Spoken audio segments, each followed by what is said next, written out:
穿越斗罗，你成为唐三的双胞胎哥哥，不仅在娘胎内就夺取唐三昊天锤血脉，更是觉醒出双生武魂佛怒唐莲和昊天锤，从而导致唐三觉醒大陆首例双生废武魂。而你的昊天锤则是进化为拥有极致之力的太一锤，凭借昊天之王太一锤，你理所当然成为昊天宗少主，最终更是以无敌身姿成就至高统一大陆，执掌神界。此时圣魂村武魂觉醒仪式上，你看着眼前的唐三感慨不已。穿越之前我是很讨厌唐三的，但穿越成为唐三亲哥那是真爽。唐三作为封建社会的穿越者，父兄在上长兄如父的观念深入骨髓，对我可是孝顺的不行。废物唐昊根本不养娃，我能茁壮成长到6岁，全靠小三伺候的好。不过马上要觉醒武魂了，小三肯定不用愁。玄天宫先天满魂力，你原本想过问唐三要玄天宫的，但以你的年纪，唐三就算再傻也能发现你的不对劲，还是老老实实当哥吧。就算天赋不好，唐三有了仙草还能不孝敬你这个亲哥？他执掌神界需要班底，史莱克七怪没几个拥有成神的资格，不照样被滥竽充数拉上神界？你这个亲哥可以说已经躺平了。更何况你穿越过来的时候，感觉自己在阿银体内和唐三争夺养分时夺走了他什么重要的东西？蓝银草，废武魂。瞎眼斗罗素云涛的声音打断了你的思绪，你立即紧盯着唐三的另一只手，却惊讶地发现原本的昊天锤居然变成了一只青色小鸟。一瞬间，你想了很多。看来昊天锤武魂跑我身上了，而唐三不愧是气运之子，没了昊天锤，居然觉醒的依旧是双生武魂。你回顾了一下剧情，那只青色小鸟可能是来自唐三的奶奶唐昊的妈妈，敏之一族族长白鹤姐姐的武魂兼为雨燕。下一个，素云涛甚至懒得给唐三测试魂力。叔叔，让我试试吧。唐三小嘴甜巴巴的，还是打动了他。这不测不要紧，一测就是先天满魂力。素云涛惊讶过后微微摇头，感到遗憾。先天满魂力可是最强天赋，但落到蓝银草身上简直是暴殄天物。他的目光转向你，继续热切起来。小兄弟，到你了。你作为孩子们中最健壮的，可谓是鹤立鸡群，一看就是好苗子。好的。你心中微微叹了口气，自己肯定会觉醒昊天锤的，到时候素云涛多半会被唐昊锤死。造孽啊！随着你踏入觉醒阵，一股比唐三刚刚还要璀璨数倍的光芒轰然爆发，无数魂力光点涌入体内，灼热感从四肢百骸涌出。你觉得双手掌心瘙痒，好像有什么东西要破土而出。武魂魂印通常都在右手，于是你学着唐三本能的捏起左手，将第二个武魂隐藏起来。一把暗金色的小锤子跃然出现。这是什么武魂？好强大的威势！素云涛目瞪口呆，不敢置信。这下轮到你猛了！叫你一声瞎眼斗罗，你真瞎眼了！天下第一气武魂昊天锤都不认识。等等，自己这似乎不是昊天锤。武魂会本能的告诉魂师名字，你福至心灵知道自己这是名为太一锤的武魂。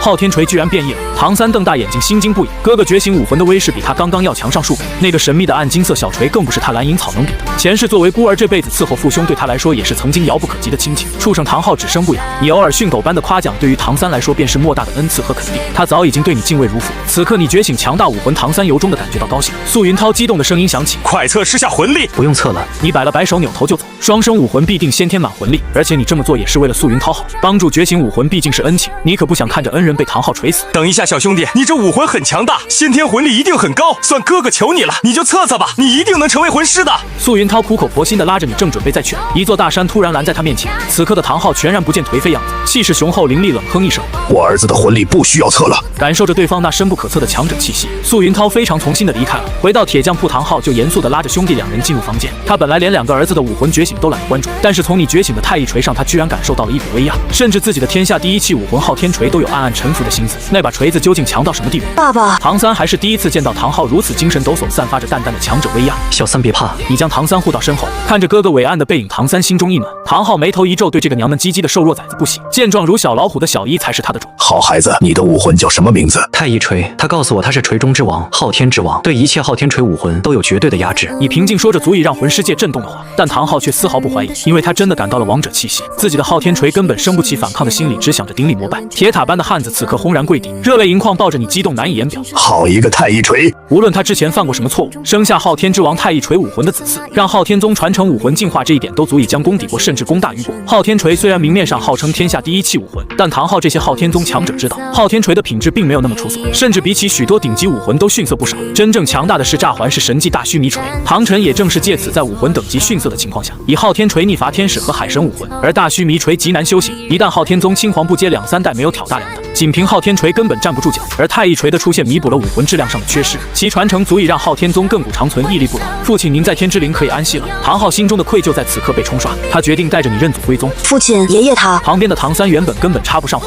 但听到爷爷的存在，顿时忍不住出声。唐昊这才想起还有个儿子。你爷爷已经走了。对了，你的武魂呢？唐三闻言有些自卑，明明一母同胞，却一重一伦，幸好他是双生武魂。爸爸，我的武魂是蓝银草。唐三深吸一口气，伸出了自己的右手，一棵微弱的蓝色小草生长出来。见此，唐昊再也无法控制情绪，饱含热泪拉住你的手放在唐三手上。小易，用你的太一锤保护好你弟弟的蓝银草。只是为难了你，作为穿越者憋笑真的很难啊，这话也太鬼畜了，让自己用锤子保护小三的草。对了，爸爸，我还有一个武魂。唐三伸出左手展示自己另一个武魂尖尾雨燕。唐昊哭了，这是他妈妈的武魂，不对双生武魂，自己只注意到小一了，没想到小三也是绝世奇才。上天助他啊，可以报仇，可以将宗门发扬光大。不对，小三的双生武魂怎么一个是妈妈的蓝银草，一个是奶奶的尖尾雨燕？如此姑娘家是昊天宗的男儿，他昊天斗罗的儿子吗？小易，无论如何保护好小三，你是老爷们。知道了。你努力控制表情。爸爸，哥哥。首次感受到亲情的温暖，唐三潸然泪下，不过却感觉有点奇怪，自己难道不是老爷们吗？等下老头子，我也有第二个武魂。你暗暗翻了个白眼，掏出左手，只是三人瞬间都不淡定。佛怒唐莲。你和唐三同时失声惊呼，那是一朵金灿灿的莲花，中心如同有颗红宝石一般的光彩闪耀，体积不大，但其中蕴含的恐怖能量让唐昊都暗暗心惊。你这个当事人都呆住了，夺取昊天锤血脉还好说，佛怒唐莲可是唐门至高暗器，这下彻底说不清了，希望小三不要介意吧。唐三头皮发麻，目瞪口呆，下巴张大，几乎脱臼。佛怒唐莲怎么可能出现在这个世界，而且居然成了哥哥的武魂？他不是把3枚佛怒唐莲都留给唐门了吗？难道其中1枚追随他穿越而来？唐三有种心爱之物被夺走的难言，但很快他就清醒过来，怒骂自己：唐三，你真是卑鄙小人，居然会嫉妒自己的哥哥。作为孤儿的你能再来一世拥有如此可靠爱护自己的哥哥，已经是上天恩赐，怎么能生出这样畜生不如的想法呢？而且以哥哥太一锤的强悍霸道，就算没有佛怒唐莲也足以无敌于世。佛怒唐莲不过是锦上添花添了个彩头，比起哥哥宠爱这点小小恩惠，又有什么值得一提的呢？唐三说服自己后，运转玄天功，调整心情，平静气血，一直观察他反应的你也松了口气。不愧是封建主义战士，不愧是缺爱的孤儿杀手，自己这个有爱哥哥的人设还真是爆杀啊！唐昊观察之后惊讶地询问：小三，你知道这个武魂？作为武魂拥有者本人知道名字再奇怪不过，可唐三是怎么知道他这个封号斗罗都不知道的武魂？唐三点了点头，心中思绪万千。我之前在一个游商那里听到的，佛怒唐莲是一种恐怖至极的暗中伤人的武器，哪怕从未见过它的人，也能凭借它击杀绝顶强者。只需要最简单的投掷，其中心的炸药就会引爆，将无数莲花花瓣一样的金属外壳弹出四散开来，无视防御击杀对手。唐昊也不质疑，因为从佛怒唐莲中感受到的恐怖气息无法作假。对了，小一、小三，你们听着，没有我的允许，不能给第2个武魂附加魂环。为什么？你懒得捧场这个任务，就交给唐三。因为双生武魂最大的优势就是可以先修炼一个武魂，等到达封号斗罗，甚至能给第2个武魂全部附加黑色万年魂环。唐昊又给兄弟2人详细讲解了一下魂环、魂技、魂骨、魂师等级等常识。小三，你就修行尖尾雨燕武魂吧，这是你奶奶的武魂，拥有极致速度，乃是速度第1的鸟类武魂，没有我的允许，不要给蓝银草武魂附加魂环。在唐昊看来，尖尾雨燕武魂很适合自己这个喜欢琢磨奇怪招式的儿子，且蓝银皇武魂品质明显胜过尖尾雨燕，留在后面附加魂环才能走得更远。好的，爸爸。唐三眼睛一亮，欣喜无比，这个武魂太适合他的杀手职业了，而且他也不怎么愿意修行废武魂蓝银草。小一，你先修炼佛怒唐莲吧，没有我的允许，不要给太一锤附加魂环。尽管知道佛怒唐莲在武魂品质上可能超过太一锤，但处于私心，唐昊想见到全黑万年魂环的太一锤。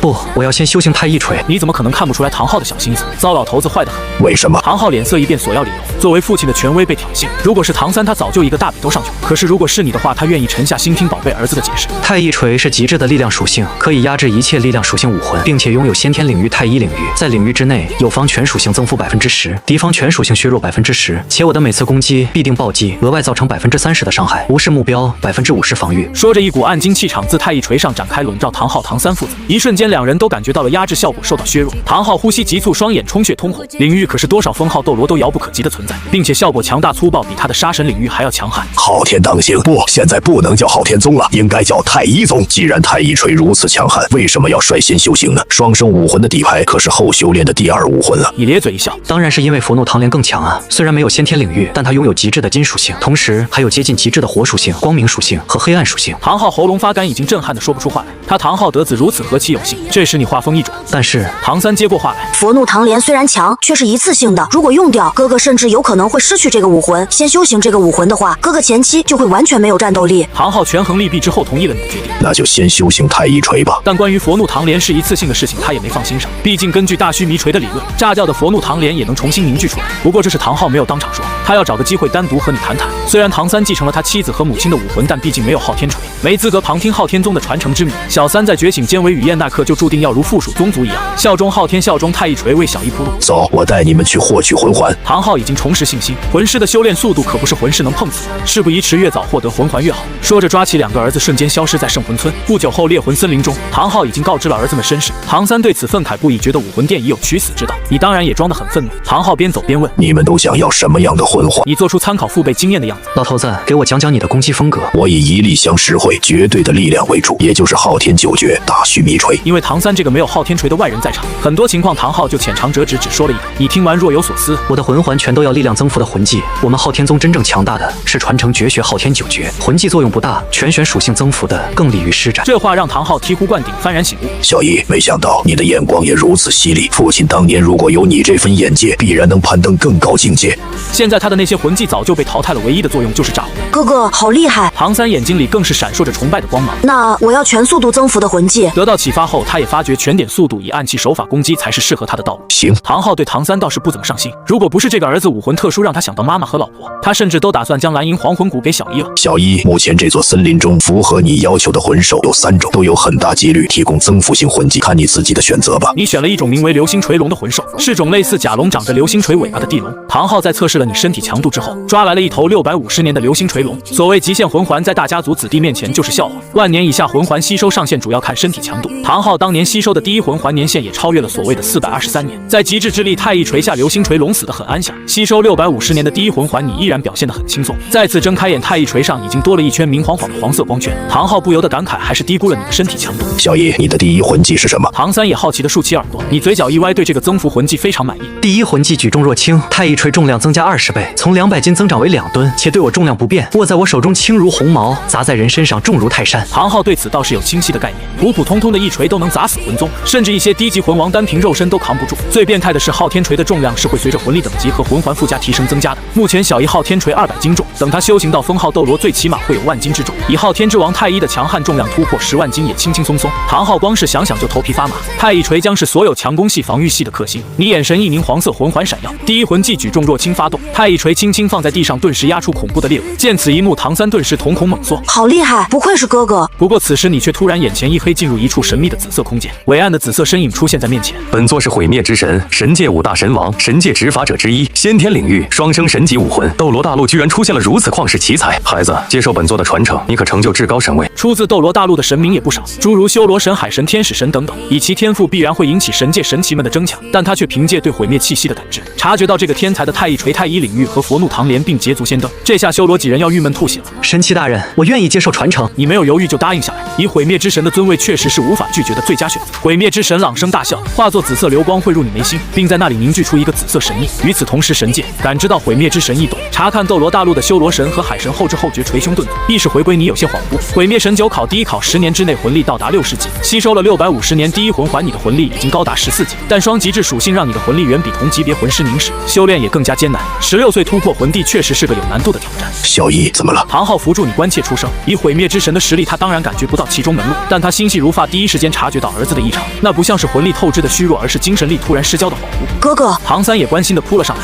老头子，小三，我没事，是有神明找到了我，要将神器之位传承给我。你揉了揉眉心，并不打算隐瞒。扮猪吃老虎容易变成猪，你要绝对的威势一往无前。神奇！唐三失声惊呼，这下连唐昊都不淡定了。跌坐在第99尸神，小一的天赋竟然恐怖至此。99级后确实有100级成神的传说，但刚刚突破1环就有神明主动抛出橄榄枝，这是何等妖孽！你再次抛出重磅炸弹。没错，是毁灭之神，神明也有3、6、9等，最低级的是神官，其次是3级神奇、2级神奇、1级主神，而传承于我的毁灭之神是神界中最古老的存在，管理神界秩序的执法神明是5大神王之一。唐昊张大嘴巴，脑袋都有些发晕，他狠狠扇了自己几巴掌，这才确定没有在做梦。唐三幼小的心灵同样受到巨大冲击，这岂不是意味着哥哥就算成神也是最强之神？小三，保护好你哥哥，他是我们家族的骄傲，是我们家族的希望，是神明种子。唐昊双眼通红，进入警惕状态。刚刚还让你用太一锤保护唐三蓝银草的他，翻脸如翻书。封号斗罗威势不由自主展开，周围气压低的可怕。不过唐三依然亢奋。放心吧，爸爸，如果有人要伤害哥哥，就先踏过我的尸体。你小手一挥，开始画笔。老头子，小三，神界神明众多，等我成就至高神王之位，就复活妈妈，让我手下神器将神位传承给小三，我们全家一起飞升神界，长生不死，永远安乐。哥哥，这饼馋的唐三口水都快流出来了，最深刻的奴性被激发，对你忠诚已经成了他人生最大的意义。好孩子。唐昊跪着爬上前，抱着兄弟俩呵呵傻笑起来，仿佛已经看到了阿银复活，一家4口飞升神界，阖家欢乐的场景。老头子，小三，我的神明传承要通过9项考核才能成就毁灭神位，其中第1项考核就是在10年之内突破魂帝。什么？唐昊脸色大变，从高兴中清醒过来。要知道，最年轻的魂帝秦明也是30多岁才突破的，而我号称最年轻的封号斗罗44岁突破封号斗罗也是20多岁才突破魂帝。此话一出，唐三也骤然失色。这考核何止是难，简直是为难。你看着父子2人大喜大悲，嘴角一抽，发声主持大局。我有10足把握，我的魂力要比同级别魂魂师充盈雄厚的多，但代价也很大。同时修炼太一锤和佛怒唐莲，我的修炼速度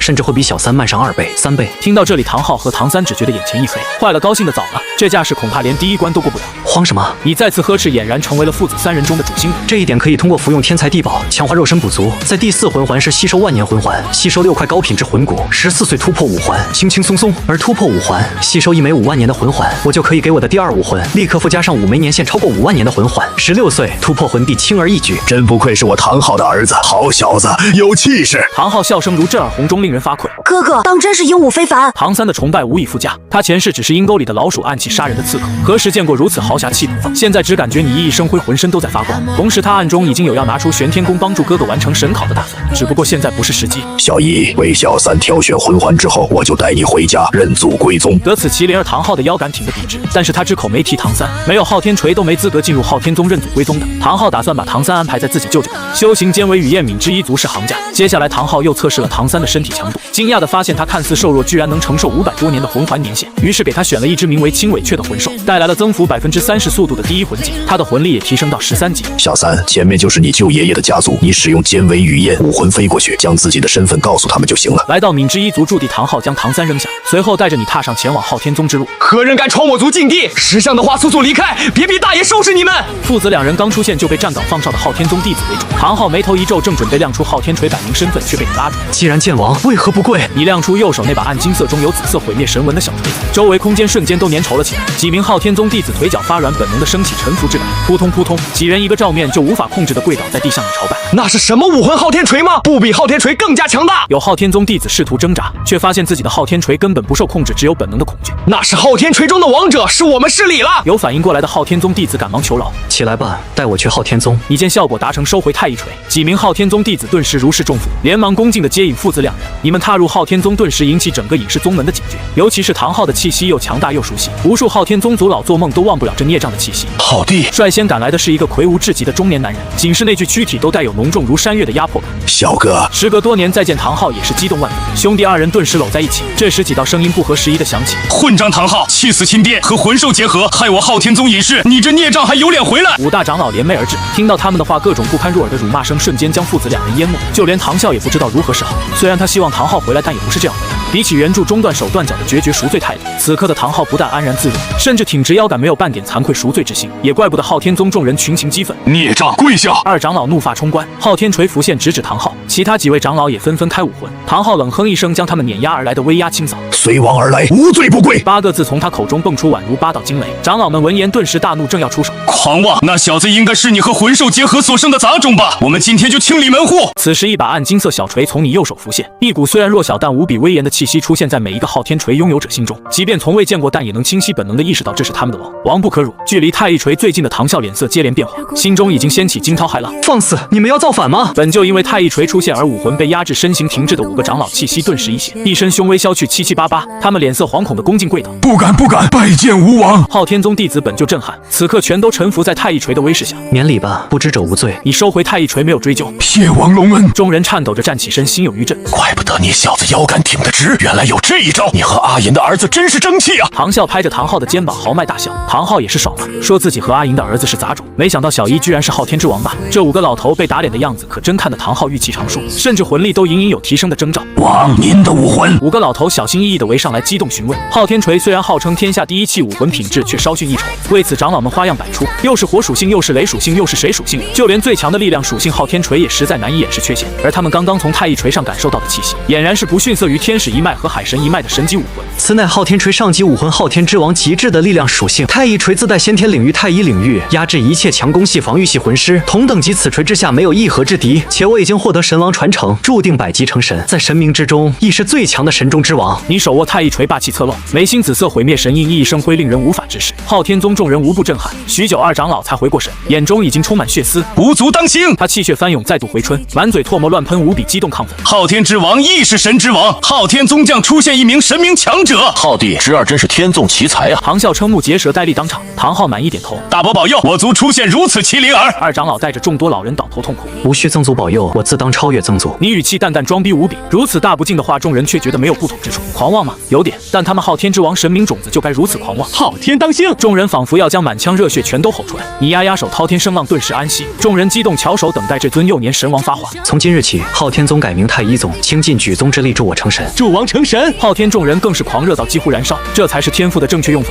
你看着激动的人群，非常欣慰。太一宗密室内高层们齐聚一堂，宝库中的至宝不要钱般一件件摆在你面前，甚至长老们在商量拆了唐昊、唐啸身上的传承魂骨给你安装，幸好被你拒绝了。二长老带着长老们开口施压：唐昊，王回故乡理所应当，但你这个罪人要认祖归宗，有条件。唐昊眼睛都不眨一下，条件尽管开。王必须迎娶至少10名出了五福的优秀昊天宗女弟子，且必须诞生至少20名具有太一锤血脉的子嗣。唐昊脸色怪异，看向自己哥哥唐啸，发现后者嘴角上扬，显然知情。也对，为宗族开枝散叶，传播太一锤血脉是应该的。你眼睛一亮，得来全不费功夫。那诸位长老，你们为我寻找晶胶，应该的。在场都是老爷们，顿时桀桀坏笑起来。3个月后，太一宗密室内，你长长吐了口气，魂力20级了。昊天宗举宗出动，甚至委托七宝琉璃宗帮忙收集晶胶。1000年晶胶你已经吃到吐，万年晶胶更是家常便饭。再加上有毁灭神印帮助炼化能量，魂力突飞猛进，并且体质也恐怖如斯。经过唐昊测试，第2魂环便能吸收8000年的年限。只是你对晶胶的耐药性已经满了，以后吃再多的也没啥作用。这时，一只体型硕大、颜色如同钢铁、形似大食蚁兽的魂兽落在密室中。这是7600年的磁力食蚁兽，是一种舌头有磁力搜寻钢铁为食的魂兽，具有开山裂石的力量。小一吸收它的魂环，你大概会获得一个金身类型的防御魂技，并且增幅防御力。获取魂环这种事情当然不能耽误幼年神王成长。唐昊和唐啸便亲自去把目标魂兽抓到家里。你点头，召唤出太一锤，锤柄延长成为一把长柄战锤。第一魂技举重若轻，就算磁力食蚁兽铜头铁脑一锤子下去也砸成铁泥。你当即盘坐吸收那枚幽深的紫色魂环，顿时感到一股暴虐的能量冲入体内，但4只百骸早已经被万年晶胶强化到匪夷所思的强度，很快镇压魂环的骚动彻底吸收。3个小时后，你双目睁开，神光乍现，黄紫2个魂环缠绕着太一锤。我的魂力提升到24级了。哪怕有所预料，唐昊、唐啸2兄弟也惊讶不已。他们这些高层可是知道第一神考内容，4个月魂力就突破24级，16岁魂帝势在必得呀！惊喜过后，唐昊便好奇地询问：第2魂技呢？你咧嘴一笑，第2魂技磁力链接，500米内锁定一个目标，赋予他 S 磁级，赋予我的太一锤 N 磁级，一击相吸，它会被吸过来往我锤子上撞。命中之后，我可以切换磁级为2S 或者2N，同级相斥，再将其弹射出去，然后再切换磁级将敌人吸过来锤。唐昊2兄弟同时倒吸一口凉气，这魂技太阴间了，就算是我们2个4环的时候碰到你这个2环组合，也绝对会被暴打。小一，昊天宗的3大绝学中的大须弥锤不是你现在能够接触并掌握的。我们和宗门长老商量后，决定先传授你乱披风锤法和昊天九诀，你觉得怎么样？你点点头，正好我需要凝视魂力，稳固基础，那就劳烦您和大伯了。昊天宗强不在昊天锤，而在传承绝学，其中乱披风锤是锻造锤法实战中非常鸡肋。唐三改良的乱披风之舞还能一用，大须弥锤又难度极高，这门神技目前只有唐晨和唐昊掌握，真正的中流砥柱是昊天九诀。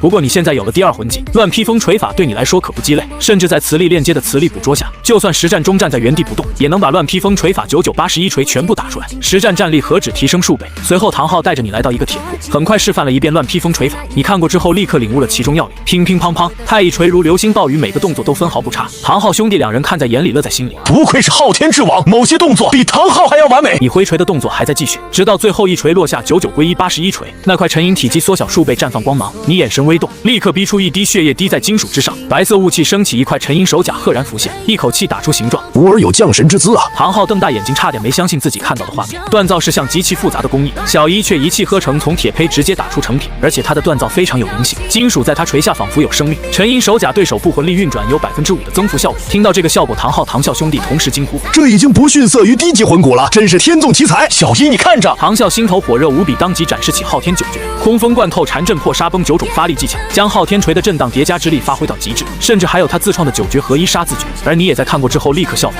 一招一式分毫不差。什么？这下真把唐啸吓到了。他们勤学苦练的传承锤法，对于你来说竟如吃饭喝水般简单。哥，你别拦着我，今天我就要传授这小子大须弥锤。唐昊更是激动的难以自持，想看看你的极限在哪里。幸好被唐啸拉住，好一顿骂才将唐昊骂醒。你还有点小遗憾，没能亲眼见证大须弥锤风采。老头子，我打算去看看小三。你接下来打算谋划唐三的玄天功以及冰火两仪眼的仙草。有了仙草，甚至能在30级时就吸收万年魂环；而有了玄天功，30级之后极致武魂修炼的困难也能得到一定程度缓解，并且你还想要积累些实战经验，试试乱披风锤法和昊天九诀。唐昊点了点头，对儿子已经完全唯命是从。只是幼年神王安危至关重要，昊天宗已经隐士留下唐啸把守足够，剩下3 3名封号斗罗都应该跟他一起护卫而走。在你又打了1只手甲、2只臂铠护腰、2只小腿铠之后，一行人前往敏之一族。路上你闭目养神，回味自己锻造的心得，再用些时间就能打出一套完整的1字斗铠。只是目前打造的零件都很粗糙，如果有唐三帮忙设计，更是美哉。此时敏之一族演武场，杂种滚下去！唐三瘦弱的身形安静站立在中央，面色无悲无喜，在他脚下倒着数个敏之一族弟子。他虽然有敏之一族血脉和尖尾雨燕武魂，但却因为唐昊和魂兽结合，并不受待见。不过白鹤和白沉香这对爷孙血亲倒是对他不错，因此普通敏之弟子的谩骂唐三根本不放在心上。凭借鬼影迷踪步，他必然会是尖尾雨燕中的佼佼者，何须理会些许风霜？他可是要立志辅佐哥哥成神的神位。说曹操，曹操到。下一刻，一道中气十足的冷哼在场中炸响。唐某人在这里，谁敢骂我弟弟？吸收完第2魂环，你的身高已经来到1.8米，肌肉已经非常凝实，身姿挺拔，充满力量感，面容也在武魂和魂环的催熟下更加英俊刚毅，英武非凡。尤其眉心那抹紫色神印光晕流转，哪怕是封号斗罗执事也目眩神迷，普通魂师更是难以抗衡你身上那股无敌之气。唐昊以及3个昊天长老更是亦步亦趋为你助长声势。什么人竟然敢擅闯敏之一族驻地？有敏之一族成员惊声开口，几人根本没有回答。2长老率先一步踏出，黄黄紫紫黑黑黑黑黑9道魂环亮出，赫然是一位封号斗罗强者。敏之一族众人大惊失色，紧接着另外2个昊天宗长老也展示出魂环，俱是9环封号斗罗。先前开口质问那人已经吓得当中温热，这还没完。唐昊冷哼一声，黄黄紫紫黑黑黑黑红9道魂环亮出，10万年魂环。倒吸冷气的声音此起彼伏，众人无不哗然。唐昊出于私心威势更甚，在场还能勉强站立之人寥寥无几。他唐昊的儿子就算没有昊天锤，也不是什么阿猫阿狗都能骂其杂种。怎么连主家都不认了？2长老冷哼一声，展露昊天锤，和另外2名长老一起释放威压，哪怕敏之一族的老牌强者此刻也全都跪倒在地朝拜。唐三瞳孔猛缩，此刻4名封号斗罗为自己兄长开路的画面，他铭刻入骨。小三，别来无恙啊！你爽朗一笑，龙行虎步至唐三身前，一把将其抱住。兄弟2人身高已经差了大截，不过从那宽阔身躯传来的安全感让唐三沉醉。此时敏之一族驻地深处也飞出数道人影，拜见家主。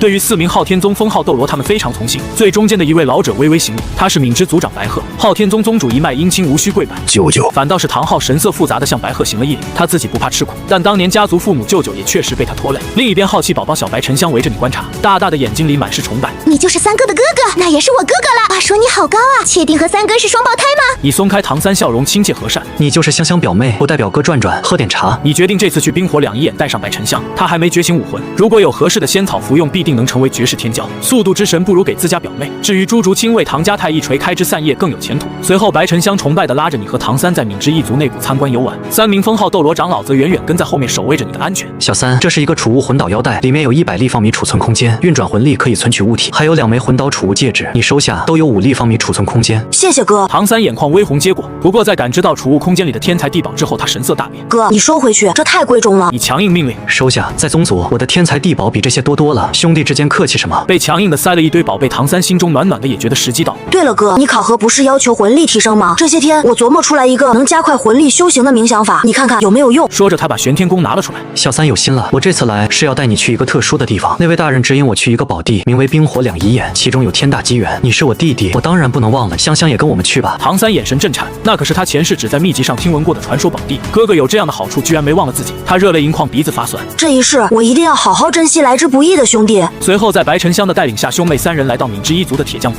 小三，你看好了，你将自己的斗铠雏形都拿了出来，当场用太一锤施展乱披风锤法开始切断斗铠，12个部位齐全才能发挥最大作用。除了锻造金属，还需要铭刻魂导法阵，所以你打造的也不能叫斗铠，只能说是活过来的金属铠甲。激活金属的稀有特性类似外附魂骨，也正因此最低级的1字斗铠都要5环魂王才能穿戴，而你打造的残次品没有实力要求，和储物魂导器差不多，有魂力就能用。这是唐三的惊呼声大过了打铁声，以他的眼力能明显感觉到这些铠甲有生命。这种事情在前世唐门可是闻所未闻，匪夷所思。以大哥巧夺天工的手法复刻唐门暗器，威力绝对会更加强大。唐三不可避免产生这样的想法，心中火热起来。乒乒乓乓，9981锤落下，你将完整的一套铠甲打造完毕，滴血认主。随后把最关键的能量中枢腰带和储物魂导器结合，打造出一个类似于前世的铠甲召唤器。到你了，小三。你趁热打铁，又给唐三打造了一套残次品斗铠，让他滴血认主。按照斗铠4个等级的规矩，分别命名为1和3。大哥，我的呢？白沉香羡慕地看着兄弟2人。等你12岁的时候，大哥也给你打造一副铠甲。你哄了句白沉香，随后和唐三商量这方面的事情。哥，你看这些东西，你能打造出来吗？唐三拿出一些制作图，诸葛神弩、飞天神爪，都是些低级的暗器，适合初学者练手。你拿过图纸拍了拍唐三肩膀，好东西啊，有时间我会试试的。今天就到这里了，回去休息一下，明天跟哥去寻宝。翌日，一行人斗志高昂的出发。你低声吩咐几个封号斗罗，在落日森林中心有一个冒着热气的火山，周围毒瘴围绕，我要找到的地方就在那里。是。他们不敢怠慢，火力全开，很快就找到了目标。唐昊突然神色严肃，小姨下面有个不简单的家伙，身边有2个封号斗罗守护，知道对方是什么身份吗？你眉头一皱，已经有了猜测。这个时间段，这个地点，2名封号斗罗护岛，十有8九是千仞雪。唐昊眯眼回答，按照仪仗和服饰判断，应该是天斗帝国的某个皇子。果然是千仞雪。你眼中凶光一闪，老头子，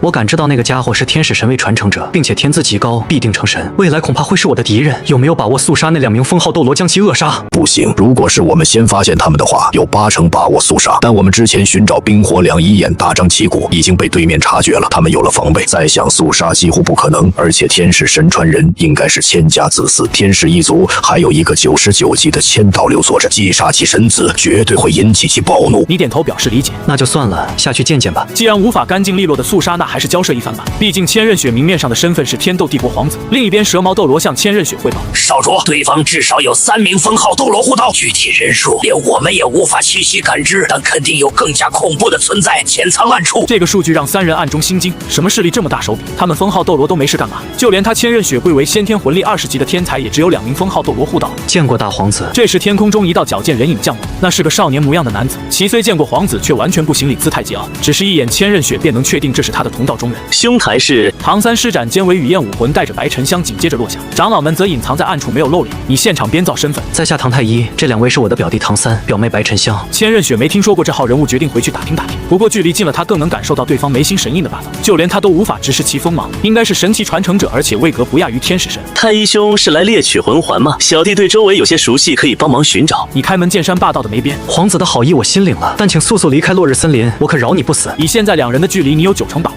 趁着蛇矛刺臀没反应过来，一锤子锤爆千仞雪脑袋。不过千道流那边应该有复活的方法，惹怒99级极限斗罗得不偿失，所以你才这么好说话。千仞雪脸上温和的笑容顿时僵硬，有点怀疑自己的耳朵。唐三和白沉香更是心脏一跳，没想到大哥居然会说出如此大逆不道的话。我们走。你大笑几声，带着唐三和白沉香扬长而去。千仞雪脸色在一阵变幻之后，也选择了遵从内心。我们也走。今日之耻，他记下了，他日必当奉还。少主，蛇矛和刺臀现身都是面色激愤，但也只能调转方向往落日森林外而去。没想到天使一族之人居然会伪装成天斗皇子。唐昊握紧锤柄，如果不是顾忌千道流，他早就上去锤死对方了。你摆摆手，不用管他，修炼的最佳年纪因为卧底耽误，真是愚蠢。等他所谓的窃国计划完成，我早就飞升成神。斗罗大陆不过掌中之物。众人确定千仞雪几人彻底离去，这才前往冰火两仪眼。站住！然后却在门口被一个绿发绿瞳的老人拦住，正是毒斗罗独孤博。现在给你2个选择，要么滚，要么死。你连仙草兑换码都懒得用。身后唐昊4人纷纷展露昊天锤和魂环。独孤博连吸3口冷气，面色顿时委屈，黑着脸准备离开。怎么？我儿子让你滚，你没听到？唐昊冷哼一声，目光如电。独孤博浑身一僵，拳头握得咯吱作响。短短2秒，他就做好取舍，屈辱的缩成球形滚了出去。慢着，独孤博，你就在外面守着吧。你突然叫住他，见唐昊几人没有意见，独孤博咬牙守在了冰火两仪眼门口。你带着一行人鱼贯而入，那老毒物还真是占据了一个宝地。进入冰火两仪眼，众人顿时被如此瑰丽的天下奇观震撼，冰火泉眼相生相克，仙草灵药争奇斗艳。这时唐三指着一个神奇的菊花惊呼出声：“大哥，那是奇荣通天菊，服用之后可以获得金刚不坏之身，非常适合你。”唐昊看了过去，果然和菊斗罗的武魂一般无二。小三，你认识这些草药？是的，父亲，我看过这方面书籍。唐三点头，随后将所有的仙草名称、采摘、服用方式、功效都说了出来。七夺天地之造化的逆天效果让众人皆是目眩神迷，浑身燥热。不愧是神奇指引的机缘，果然逆天。你吩咐唐三去取露水。小三，将忘川秋水露拿过来。等会儿我吸收万年魂环，有灵魂冲击，需提升精神力。唐三恭敬应下，这宝贝对他紫极魔童修行很有帮助，但这是兄长之物，他可不敢染指。你吸收忘川秋水露后，开始盘坐冥想运转玄天功炼化药效。少许后睁开双眼，神光乍现，火眼金睛破妄洞虚。接着你没有按照唐三的建议服用奇荣通天菊，而是采摘烈火性胶书和八角玄冰草，冰火炼金身。同时服下后，你召唤出斗铠，扑通一声扑入冰火两仪眼泉水之中。下潜途中，眉心紫色神印熠熠生辉，越来越亮。居然是冰火龙王的尸骨！毁灭之神的声音在脑海中响起。不愧是我的传人，如此气运当真是妖孽。小鬼，我再赐你一桩造化。毁灭之神低喝一声，生，无形神力深入拳底，从中取出火龙王百万年右臂骨、冰龙王百万年左臂骨，只取魂骨没动尸身，最大程度保持了冰火两仪眼的功效。小鬼，以你现在的体质，根本无法吸收2块逆天魂骨。不过你那铠甲是好东西，我就以它为载体，让你吸收2块魂骨。毁灭之神大人，我能不能自己选择魂骨技能？关键时刻你意志还清醒，就是在这里等着。你想要什么魂技，我替你筛选。顺手的是毁灭之神，当然不会拒绝。火龙王魂骨要有帮助锻造的火焰魂技、增幅魂技；冰龙王魂骨最好是防御魂技领域、魂技治疗魂技。没问题，小鬼，如果不是规则不允许，我都想亲身下界来见你了。也罢，我在神界等你。随着毁灭之神的声音渐渐模糊，你也慢慢失去意识，陷入昏迷。外界一道粗壮的红蛮光束冲天而起，引动天地灵力，疯狂向冰火两仪眼汇聚。这是什么情况？守门的独孤博瞪大眼睛，一屁股跌坐在地上，不可置信地看着天空。昊天宗那群家伙在我的药园里做了什么？如此大的声势，如此恐怖的能量波动，莫非是神明降世不成？冰火两仪眼内部，昊天宗众人阵脚大乱。王3长老、4长老惊声呼喊，差点忍不住要跳进泉水，幸好被2长老拉住，不然就算是封号斗罗也必尸骨无存。冷静，王是幼年神王，气运通天福元，身后不可能有事，这必然是大机缘。相信小易。唐昊也发话，不过袖袍下紧握的手出卖了他的真实心情。大哥，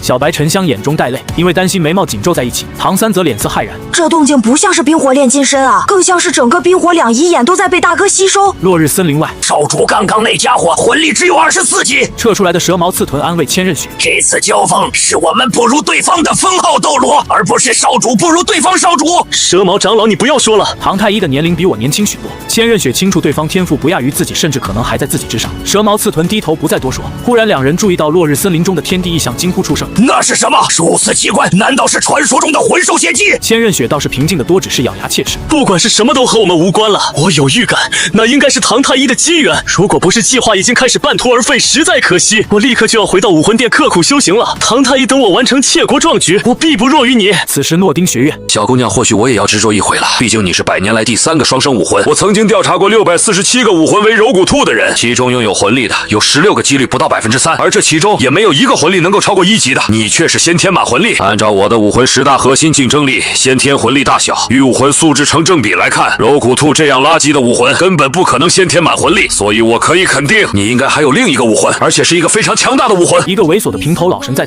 摆出高深莫测的高人姿态。小五满脸问号。他是梦到哪句说哪句吗？生命之湖深处是冰火龙王的气息。帝天的声音因为激动而颤抖。以他们2位神兽的实力，必定能带领龙族崛起。在场的凶兽也纷纷激动起来，开始庆祝。冷静，帝天。然而古月娜的声音给帝天狠狠泼了盆冷水。那不是冰火龙王出事，而是他们的魂骨被挖出来。挖骨之人还是神界神王毁灭之神。这段时间低调行事吧。失去了冰火龙王100万年魂骨，冰火两仪眼的功效也已经大不如从前。哪怕是白沉香在封号斗罗们的保护下，也能长期在此停留。期间，根据唐三的介绍，众人给白沉香选择了一颗适合的仙草服用。唐三自己也吃了一颗混元仙草。唐昊等人一把老骨头了，当然不愿意浪费这等奇珍，打算等你苏醒后再做打算。7天后，一道身高2米的雄壮身影从泉水中跳出，气势宛如幼年真龙般凶悍。守在周围的众人赶忙凑了上来。小易怎么样？王，您感觉如何？大哥，以中气十足的笑声在天地间回荡。大家放心，我好得很。火龙王100万年右臂骨技能，锻造魂技赤阳之握，太一锤能爆发如臂食指的速行之火，魂力消耗极小。防御魂技焚天热铠，斗铠转化为极致之火属性，无视任何火焰、冰水、草木、金属攻击，免疫50%物理攻击，大范围攻击魂技灰烬之息，吐出泯灭热息，范围内一切目标全部自燃，火焰无法扑灭，吸取魂力越烧越旺，直到将目标烧成灰烬。功能魂技炉火神珠，凝聚一颗火炉形状的龙珠，可以煅烧金属炼化草药，消耗极小。冰龙王100万年左臂骨技能，范围攻击绝对0度，瞬间冰冻范围内一切魂力、精神力攻击，甚至冰封目标思想，使其停止思考。防御魂技及冻冰甲，斗铠转化为极致之冰属性，免疫一切冰属性火焰攻击，并反射一切能量攻击，大范围攻击魂技刺骨之息，吐出大量寒风，无视防御有极强的穿刺性和切割性。治愈魂技上善若水，以极致之水治愈一切伤势。目前主要承载2块100万年魂骨的是你身上的斗铠，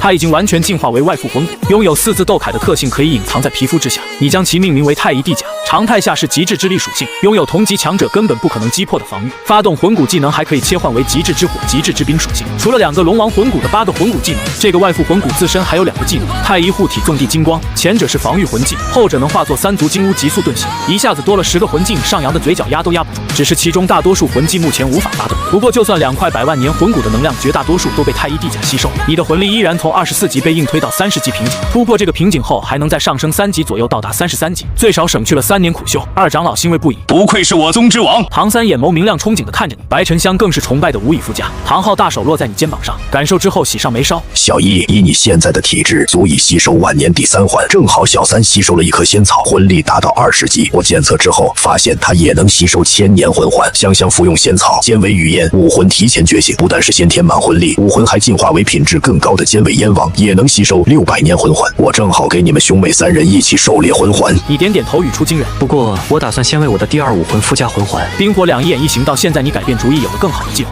什么？众人全都惊呼出声，无法理解。唐昊立刻抱住你肩膀，苦口婆心劝说：别想不开呀，小易，如果你现在为佛怒唐莲附加魂环，顶多只能附加万年。按照原计划，佛怒唐莲武魂每一个魂环年限都至少在5万年以上。如果不考虑神考，你甚至可以在后期附加9个10万年魂环。唐昊以为你被实力的提升冲昏头脑，只图眼前之快，连续破击牺牲潜力。其他人也是这么想的。修行之路不可好高骛远，要稳扎稳打，皇上三思啊！3位昊天长老声如泣血，已经动了老臣死谏的决心，请大哥三思。唐三也是跪了下来。这大阵仗搞得你有些忍俊不禁。谁说我要吸收万年魂环了？这是把我想成什么人了？我唐一是那种目光短浅，只图一时爽快的寸光之属吗？众人愣住，听你娓娓道来。我想小三已经告诉大家了，在这冰火2仪眼里，奇花异草的生长速度是外界数倍，但祸福相依，在这里也受到压制，不能生灵质成为魂兽，只能是普通植物。如果将这些仙草移植到外界，它们立刻就能变成对应年限的魂兽。说到这里，众人顿时眼睛一亮，拍手称妙。这些仙草光是吃就有天大造化，如果变成植物魂兽，猎杀其魂环更是大机缘。而且因为拔苗助长，这些仙草魂兽的硬实力和其年限相比水分巨大，可能只需要战胜一个万年魂兽的灵智，就能得到真真切切的10万年魂环和诸多好处。二长老乐呵一笑，举双手赞成。不愧是王，自有打算，倒是我们丢人现眼了。其余几人更是摩拳擦掌，唐昊更是笑声如鼓，满脸自豪。不愧是我儿子，脑子咋这么好使呢？唐三眼神闪烁，心中也火热起来。他的第1武魂蓝银草正是植物系武魂，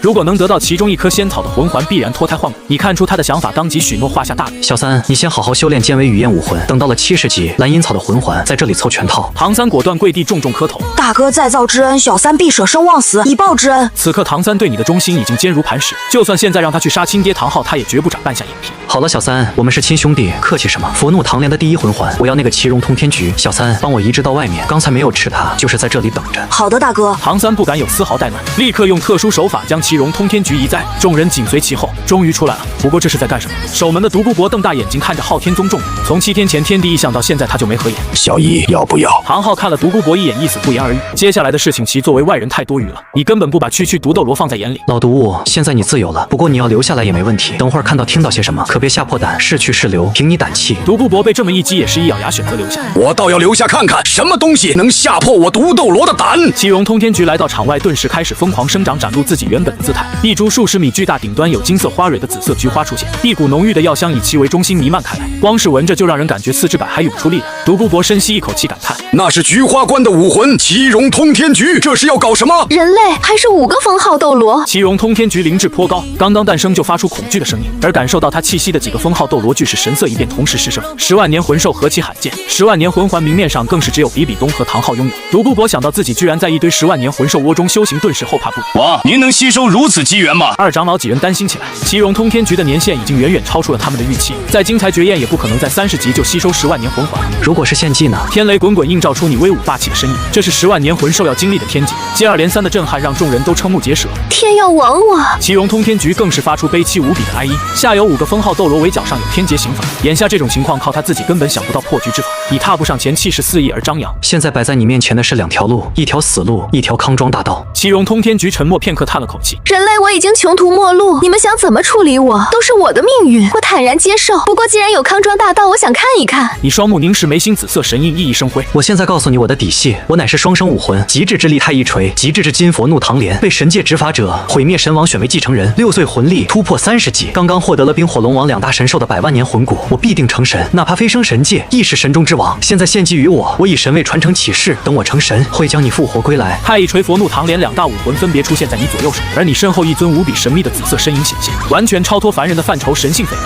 正是毁灭之神虚影。好，我献祭于你。奇荣通天菊绝望的心神随着你的话语疯狂生长的希望和生机，不但化险为夷，还能成为神明一部分，岂能拒绝？他完全没有了顾虑，甚至激动亢奋，当场便开始献祭。10万年魂兽献祭的能量轰然爆发，涌入你的身体，天空中的雷劫开始消散。二长老唐三几人的心反而乱了起来，那可是10万年第1魂环啊！唐昊经历过一次没有很惊讶，而独孤博则是完全傻了，他后悔留下来了。这什么东西是他可以看可以听的吗？他当机立断发誓效忠。我独孤博以武魂起誓，效忠于少主，协助少主成神大计，绝不将今日之事泄露分毫。知道了这种秘密是被杀人灭口还是抱大腿，傻子都知道怎么选。对了，独孤博前辈，您是不是一道阴雨天救？唐三这小子去填过期兑换满了，让毒斗罗彻底归心臣服。你闭目凝神，安静吸收10万年魂环，但奇荣通天局的硬实力充其量只是2万年魂兽，还是主动陷阱，吸收起来并不困难。没多久，佛怒唐莲上就环绕了一枚血红的10万年魂环。你巍然起身，感受着这股力量，心神也荡漾起来。佛怒唐莲第一魂技增幅魂技只杀不渡，爆炸不但造成物理伤害，还将造成等量的灵魂伤害。防御魂技通天浮屠，运用奇荣通天局的金刚不坏之身，佛怒唐莲降下黄金护罩，保护本体。只是目前佛怒唐莲不能炸，而且奇荣通天局是预制10万年魂兽，没有魂骨魂力提升也有限，但你依旧很满意。小三，将地龙金瓜、幽香绮罗仙品移植出来。唐三闻言当即开始行动，眨眼间你又收获2枚10万年魂环。佛怒唐莲第二魂技舍利莲子，将大地之力凝聚制造出108枚舍利莲子，可攻可防。迦兰金身，摄取大地之力进入防御力暴涨300倍，全属性增幅50%的金身状态。第三魂技大须弥经，立刻提升自身300%的魂力属性和100%的攻击力。大悲弥经，天下无毒，百邪退避，驱散目标一切负面状态。一连3枚10万年魂环冲击下，你的魂力直接突破30级，到达36级。佛怒唐莲的修行道追上太一锤，等到了40级再让机关凤凰葵献祭。佛怒唐莲的火焰属性说不定能成为极致之火，随后修炼到50级再回头附加太一锤第3魂环、第4魂环、第5魂环，到时候也能承受更高的年限。你已经有了打算。冰火两仪眼中最适合佛怒唐莲的3个10万年魂兽已经献祭，除了机关凤凰葵，剩下的要么属性不合适，要么如绮罗郁金香只能被植物系武魂吸收，而剩下的魂环位置你更想留给凶兽。小三，你服用的混元仙草能引混元仪器入体，凝聚魂核，大大增加你的底蕴，却有极强的排他性。如果吸收它的魂环，你将再也无法吸收其他仙草的魂环。幸好你是服用，等你完全炼化混元仙草药效，魂力到达70级，那颗墨玉神竹将成为你蓝银草的第1魂环。届时，你蓝银草会拥有霸道无匹的刚猛，每一根都如绝世神枪。那颗仙草之王绮罗郁金香将成为你蓝银草第7魂环，给你带来最强的植物系武魂真身。唐三感动的热泪盈眶，恨不得立马为兄弟2位插刀。小弟全听哥哥安排。随后你亲自把关为唐三挑选了一只1100年飞影燕作为第2魂环，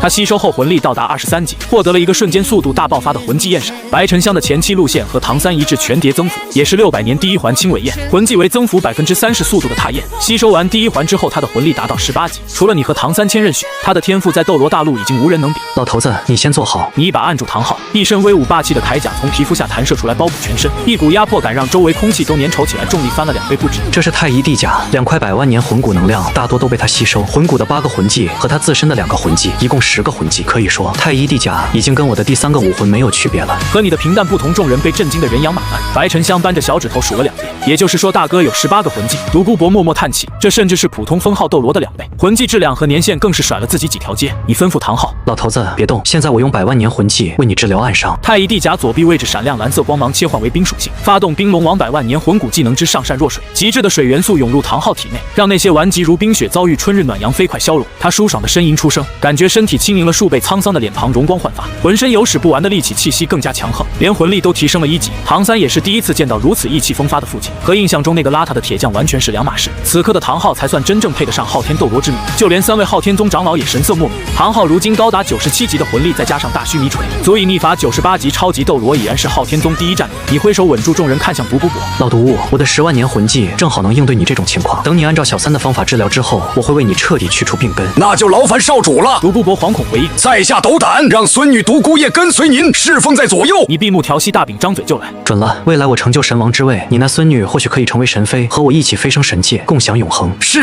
独孤博难掩激动，如果燕燕为少主诞下子嗣，不但他可以长生不死，自己也是神奇亲戚，岂不美哉？想到这里，独孤博脚上生风，立马就要回到府邸，要去将自己孙女抓过来。你缓了下后，对唐昊开口，老头子，现在把妈妈移植过来吧。冰火两仪眼虽然失去2块100万年魂骨，威能大减，但2个龙王尸骨还在这里，依然是得天独厚的宝地。妈妈在这里生长速度快，过外界数倍。唐昊眼睛一亮，立刻动身。我这就去。小一、小三，你们妈妈会为你们骄傲的。阿银，你真要早点醒来，看看你的儿子们有多么优秀。另一边，独孤博抓着独孤雁已经是不知道叮嘱了多少遍了。燕燕，收住你的脾气，你要服侍的可是6岁魂力就到达36级的神明传人，是注定要100级成神、飞升破界的天骄。如果用心，说不定能跟那位大人一起飞升神界，俯瞰众生，永远享受安乐。知道了，爷爷。独孤雁敷衍着回应，但少女心思可不平静。6岁36级，这真的是人类吗？她堂堂独斗罗的孙女13岁，魂力也才22级，己啊！如果真有这样的绝世天骄为奴为婢，也是他的荣幸。随后便是独孤雁看着面前身高超过2米的雄壮男人，目瞪口呆。独孤博皱眉不悦：燕燕，快点叫人！自己这孙女刚刚答应的好好的，怎么现在掉链子？少主。独孤雁这才怯生生的行了一礼，有些畏惧的跟在爷爷身后。你看向独孤雁一双火眼金睛摄人心魄，她不算绝色，但英气十足。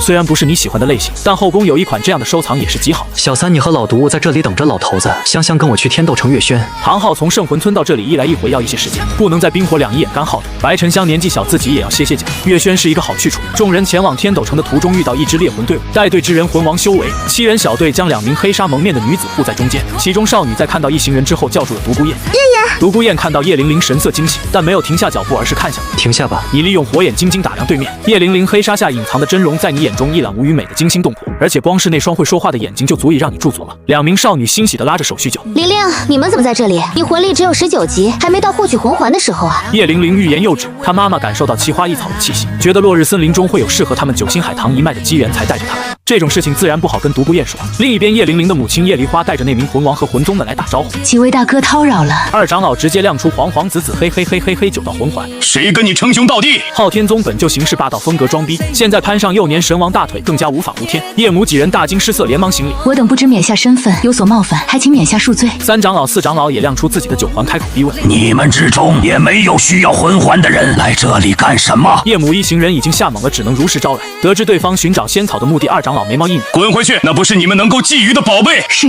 叶母一行人叫苦不迭，准备带着叶玲玲离开。慢着！就在此时，你发话了，声音不大，却宛如一记重锤敲在叶母一行人身上，让他们定在原地，不敢移动分毫。你们只有2条路，加入太一宗或者死。九星海棠2代人都在这里，你当然不会放他们走。送上门的超级辅助天宇不屈，反受其咎。叶母脸色惨白，试图讲理。冕下，你们这样是否有些过于霸道？少主。独孤雁听到这边动静，脸色不自然地跑过来。你冷笑一声：区区九星海棠，何必自取灭亡？我们加入。叶母无奈同意。对方3名封号斗罗，他们根本没得选，老实答应，身边这些护卫还有命在；不答应的话，对方会逼得他们答应。明智的选择。4长老，这人是九星海棠武魂拥有者，将他带回宗门。是。4长老立刻就要绑着这些人回昊天宗。等下，叶玲玲，你跟在我身边。你将母女2人分开。叶玲玲虽然娇躯微颤，但也只能选择跟在独孤雁身后。这是3枚血红的10万年魂环乍现，围绕着一个凶悍无比的金色莲花。独孤雁眼珠子差点瞪出来，哪怕他早有心理准备，亲眼所见也震撼的不行。叶玲玲捂着嘴巴，完全看呆。你是怎么做到的？我还以为你一直都是面瘫脸呢，原来也会有动容的时候。你盯着叶玲玲震惊的样子，满意极了。寻常3环魂尊确实不可能吸收3枚10万年魂环，但我这3枚都是魂兽献祭得来。不妨告诉你，我的年龄只有6岁，只要跟着我，你也会有这样的机缘。你轻推佛怒唐莲，使其飘向目瞪口呆的叶玲玲，仔细感知这些魂环的气息。叶玲玲骤然色变，再次失声惊呼：奇荣通天菊、地龙金瓜、幽香绮罗仙品，这些全都是仙品草药，能够夺天地之造化。长老们也是微微颔首。不错，不愧是九星海棠传人，居然能认出这些魂环来历。玲玲。独孤雁低声提醒，叶玲玲这才回过神，连忙改口：少主。刚刚被强行绑来，又被迫和妈妈分离，但此刻怨气已经完全消散，这不是灾难，是机缘。很好，你的第2魂环，我会安排一个易吸收的千年灵草。九星海棠战略性还要超越7宝琉璃塔，只需要一个8瓣仙兰就能将你扶起来。我不会在这里吝啬。而独孤雁下一个魂环，让血色天鹅吻献祭给他，同样能收获1名超级战力。离开落日森林，进入天斗城，几位昊天宗长老轻车熟路，很快来到月轩。得知宗门来人，宣主唐月华放下手中事务，亲自迎接。2长老、3长老、4长老，他和宗门经常联系，当然知道你的存在。此刻3位长老突然到访，又将1名高大少年护卫在中心。唐月华立刻明白，这便是自己的侄子，宗门新生之王。你是小一吧？你父亲怎么没跟你一起来？姑姑，我父亲有事情要办，等忙完这段时间会来拜访您的。姑侄亲昵一阵之后，唐月华这才想起旁边还有2个大人物：独孤雁小姐、叶玲玲小姐，你们这是？宣主，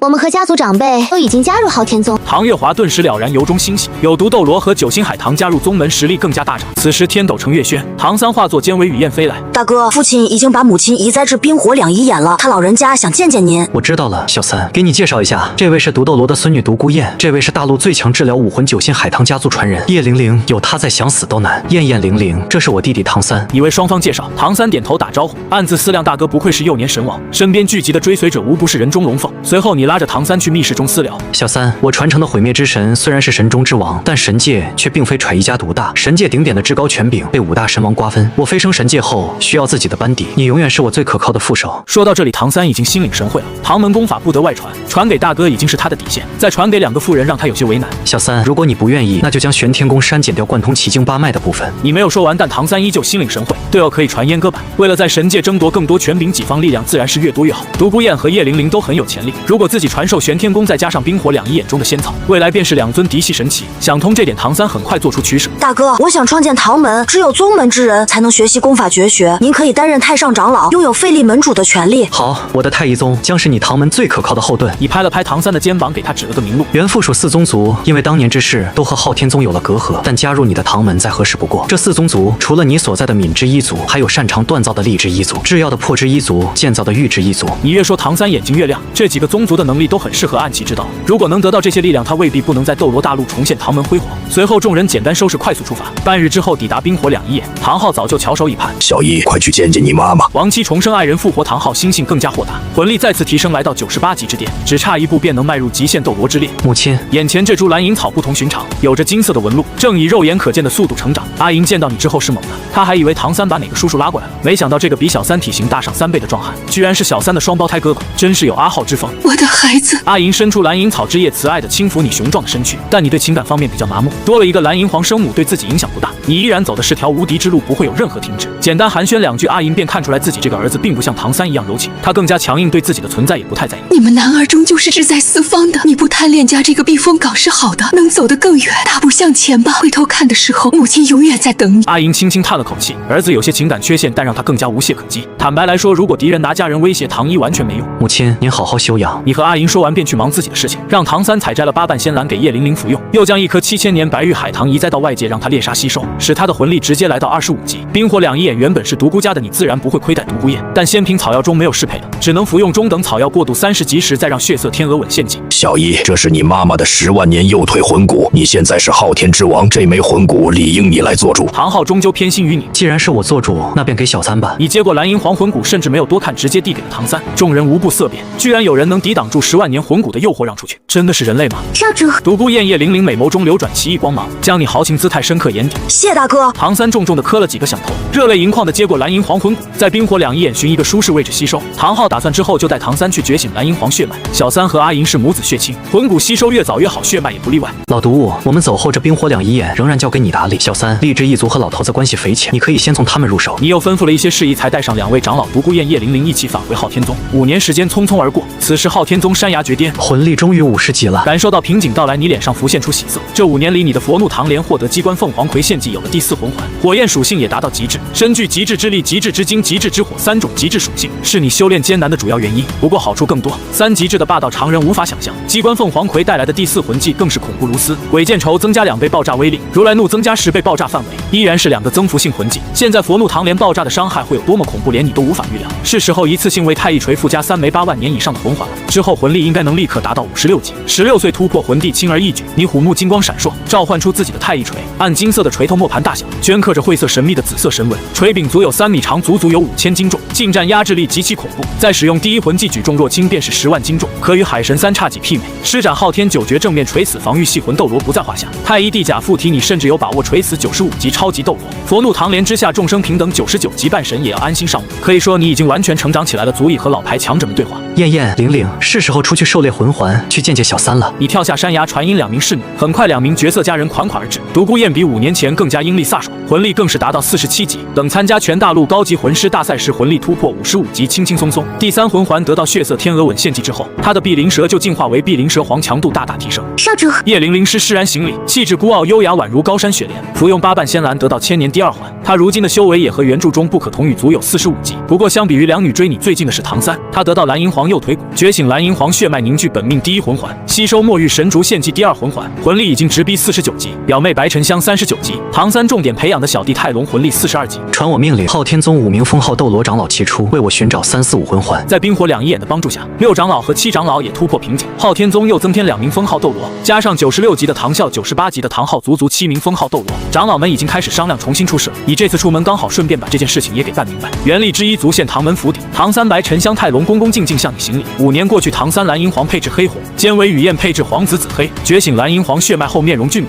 蓝色长发披在身后已然是翩翩公子。白沉香也出落得亭亭玉立，精致可爱，肩尾燕王魂环配置黄紫紫。唐三至今都没收服敏之一族，但早在5年前就鸠占鹊巢将力之一族改建唐门，而作为力之一族传人又和唐三同龄，泰隆理所当然的被唐三当作嫡系培养，待遇比之原剧情马红俊也不遑多让。不仅服用了仙草大大力猩猩进化为大力金刚。金蛟炼体下几个魂环也是超年限吸收，魂环配置黄黄紫黑。走吧，我这次要一次性寻找3个魂环，恐怕要花几个月时间，期间小三和香香的魂力应该都能突破，到时候顺便解决你们的魂环需求。接下来的3枚魂环，你的目标是千钧以按摩邪神虎泰坦巨猿，顺带把小五狩猎了养着当小三的魂环。柔骨兔魂环可是很适合兼为雨燕，在星斗大森林寻找这些魂兽要不少时间，期间唐三绝对能突破50级，需要第5环；白沉香突破40级，需要第4环。5名封号斗罗保驾护航能为他们选择更好的魂环，同时也能历练一番。加上3人队伍，就是你强攻叶玲玲辅助独孤雁群伤，唐三控制白沉香敏攻泰隆防御，也算极好的团队配置。然而都多余了，你一人便可无敌于世。从唐门出发，一行人去星斗大森林之前，要先去冰火两仪演一趟。98级超级斗罗唐昊在那里守着阿影，你打算顺便学习大须弥锤以及炸环，然后再踏入猎魂之旅。小一，你应该50级了吧？一般来说，只有9个魂环齐全才能修行大须弥锤，但我想对你来说也不是难事。看好。唐昊拉着你单独教学，大须弥锤是昊天宗终极绝技，别说唐三那些小家伙，就算是长老们也没有资格学习。唐昊炸掉自己的第1魂环给你示范。所谓大须弥锤炸环，就是将所有魂环凝练全部注入到昊天锤中，将自身力量几何倍数提升，强行冲破所有束缚，发挥出强大实力。从理论上来说，炸掉的魂环年限越高越强，威力越大，不过遭受的反噬也越大，一个控制不好就有可能把自己给炸了。每个魂环都能炸一次，到了我这种境界，甚至能9环齐炸，威能毁天灭地。炸掉魂环会进入虚弱期，3天之内所有魂环全部消失，只剩下魂力。用一次炸环至少要间隔36天才能再用，否则魂环就真炸了。我知道了。你的火眼金睛将刚刚炸环的细节尽收眼底，同时有所感悟。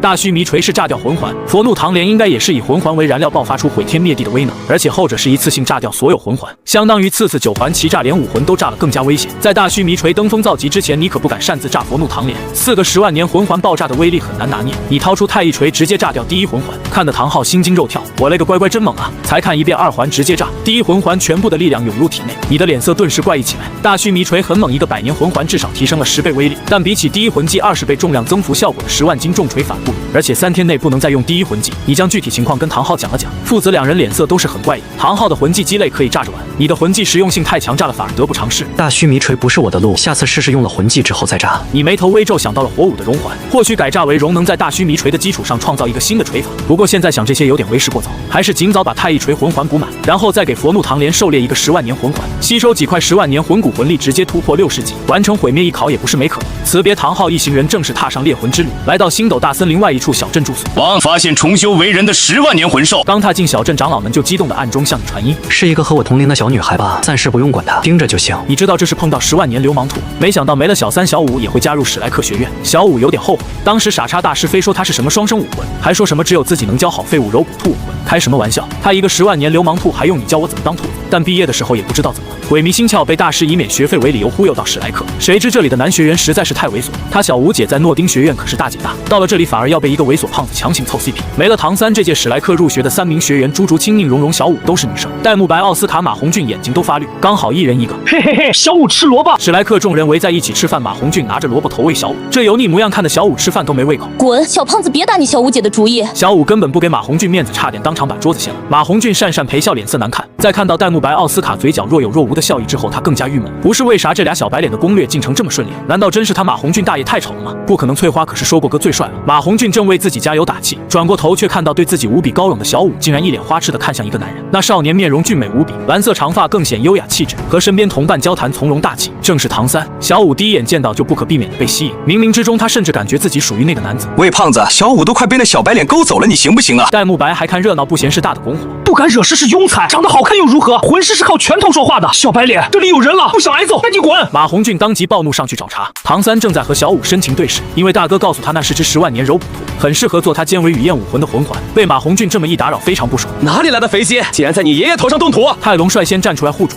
去，哪来的野狗？跟你家主人说话哪轮得到你插嘴？马红俊理所当然把唐三当作贵公子，泰隆就是护卫。泰隆懒得再废话，黄黄紫黑4个魂环直接闪现，马红俊直接怂了，坏事踢到铁板了。戴沐白几人也大惊失色。寻常魂宗他们有信心一战，但那可是万年第4魂环，绝对不是他们能够碰瓷的存在。第1魂技金刚神域，第2魂技搬山之力，第3魂技金刚之身，第4魂技通天铁臂。泰隆直接4个增幅魂技一起用，气息暴涨至高阶魂王。大力金刚挥拳发动唐门功法，控吓秦龙打出一道金色拳印。住手！眼看马红俊已经被吓尿，要被当场打死，赵无极坐不住，大力金刚雄武魂爆发，恐怖重力挤压而去，要去救马红俊。就在此时，一股不可抗拒的吸力从他脑后传来。第2魂技磁力链接，只见赵无极脑后出现 N 字符号，太一锤上出现 S 字符号，一击下湘西双向奔赴，一个愿打一个愿挨。这锤下去，赵无极直接废了，两眼一黑，昏死过去。第一魂技举重若轻，黄色魂环闪耀，套上太一锤，将重量增幅20倍。10万斤重锤砸下去，魂圣的脑袋也跟西瓜没区别。不敢惹事是庸才，惹到不该惹的人，死都不知道怎么死的。小友锤下留人，千钧一发之际，空间波动，一道沙哑声音响起，在太一锤接近赵无极脑门的刹那，被一只干瘦的手掌接住，然后咔嚓一声手断了。本还风轻云淡，打算人前险胜的古斗罗脸色铁青，倒吸一口凉气。什么情况？那锤子看着轻飘飘，怎么砸在人身上，诸如山岳？大意了！感知到对方魂力等级只有50级，古斗罗理所当然的觉得自己堂堂95级防御系封号斗罗接下锤子轻而易举，况且他也没从那锤子上感受到很强的气息，没想到丢了一个大脸。你最好还是别开武魂，不然我们可不保证明天这里还有没有一个旅店。就在古斗罗扛不住准备发动武魂的时候，暗中有5道极强的气息瞬间锁定了他。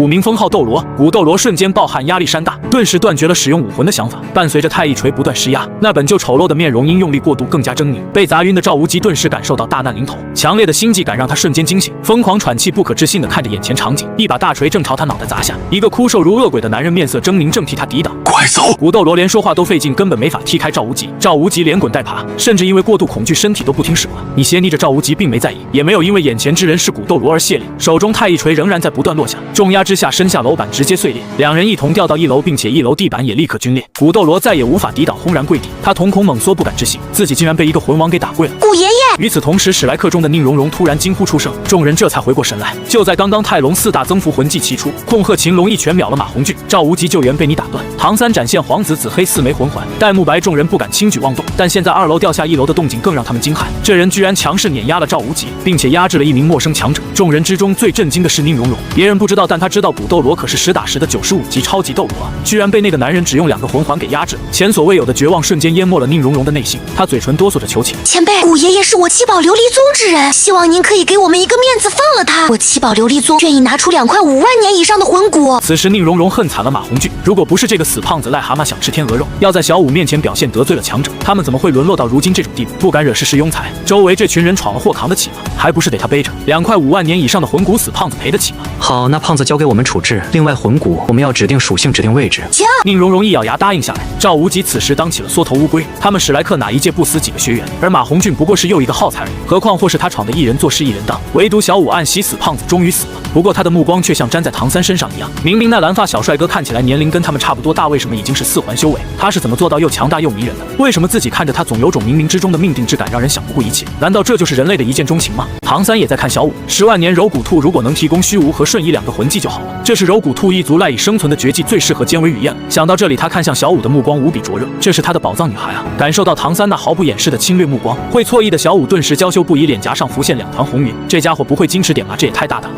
另一边，你还在忙着威胁宁荣荣。泰龙，你指定一个位置，一个属性的魂骨，香香另一个归你。大哥，那我就要烈属性的躯干骨了。我要风属性头骨。泰龙、白沉香2人完全不客气，但这对于七宝琉璃宗来说也绝对算伤筋动骨。宁荣荣的心简直在滴血。好，我知道了。得到满意的答案，你这才放开古斗罗。这些小家伙压在这里，你回去拿魂骨。也是此刻你才自报家门。你们居然是昊天宗之人！史莱克学院惊骇，昊天宗不是闭关隐士了吗？怎么作风如此高调霸道？古斗罗瞳孔一缩，10几年前昊天宗一门双斗罗已经站在大陆顶点，没想到销声匿迹这么久，直接憋了个大的。小友，我们之间或许有什么误会。我是七宝琉璃宗的古斗罗，我们上3宗一气连枝。古斗罗的自报家门让众人再次一惊。刚刚看着老头被压制，还以为只是普通强者，那岂不是说对方也是一个封号斗罗，而且更强？原来是古斗罗冕下大恩，小人无以为报。赵无极神色复杂，古斗罗冕下是因为救他才把自己搭上去的，同时惊恐后怕。该死的弗兰德，要是再敢说不敢惹事是庸才，他跟其拼命。马红俊这肥烧鸡今天都惹到天王老子头上了，要不是宁荣荣的护道者仗义出手，他今天都不知道怎么死的。注意到众人的目光，古斗罗脸色有些不自然，被人打跪如此丢人的事情，要不是必然，他根本不想自报家门。但如果自报家门，或许可以免去魂骨，这张老脸丢一丢又何妨？宁荣荣的脸色也好转许多。昊天宗隐世之后，七宝琉璃宗也算是少有的和其仍然保持联系的势力，同为上3宗，看在这层关系上，事情应该就容易解决了。不过让宁荣荣想不到的是，你冷笑一声，完全不信。呵呵，区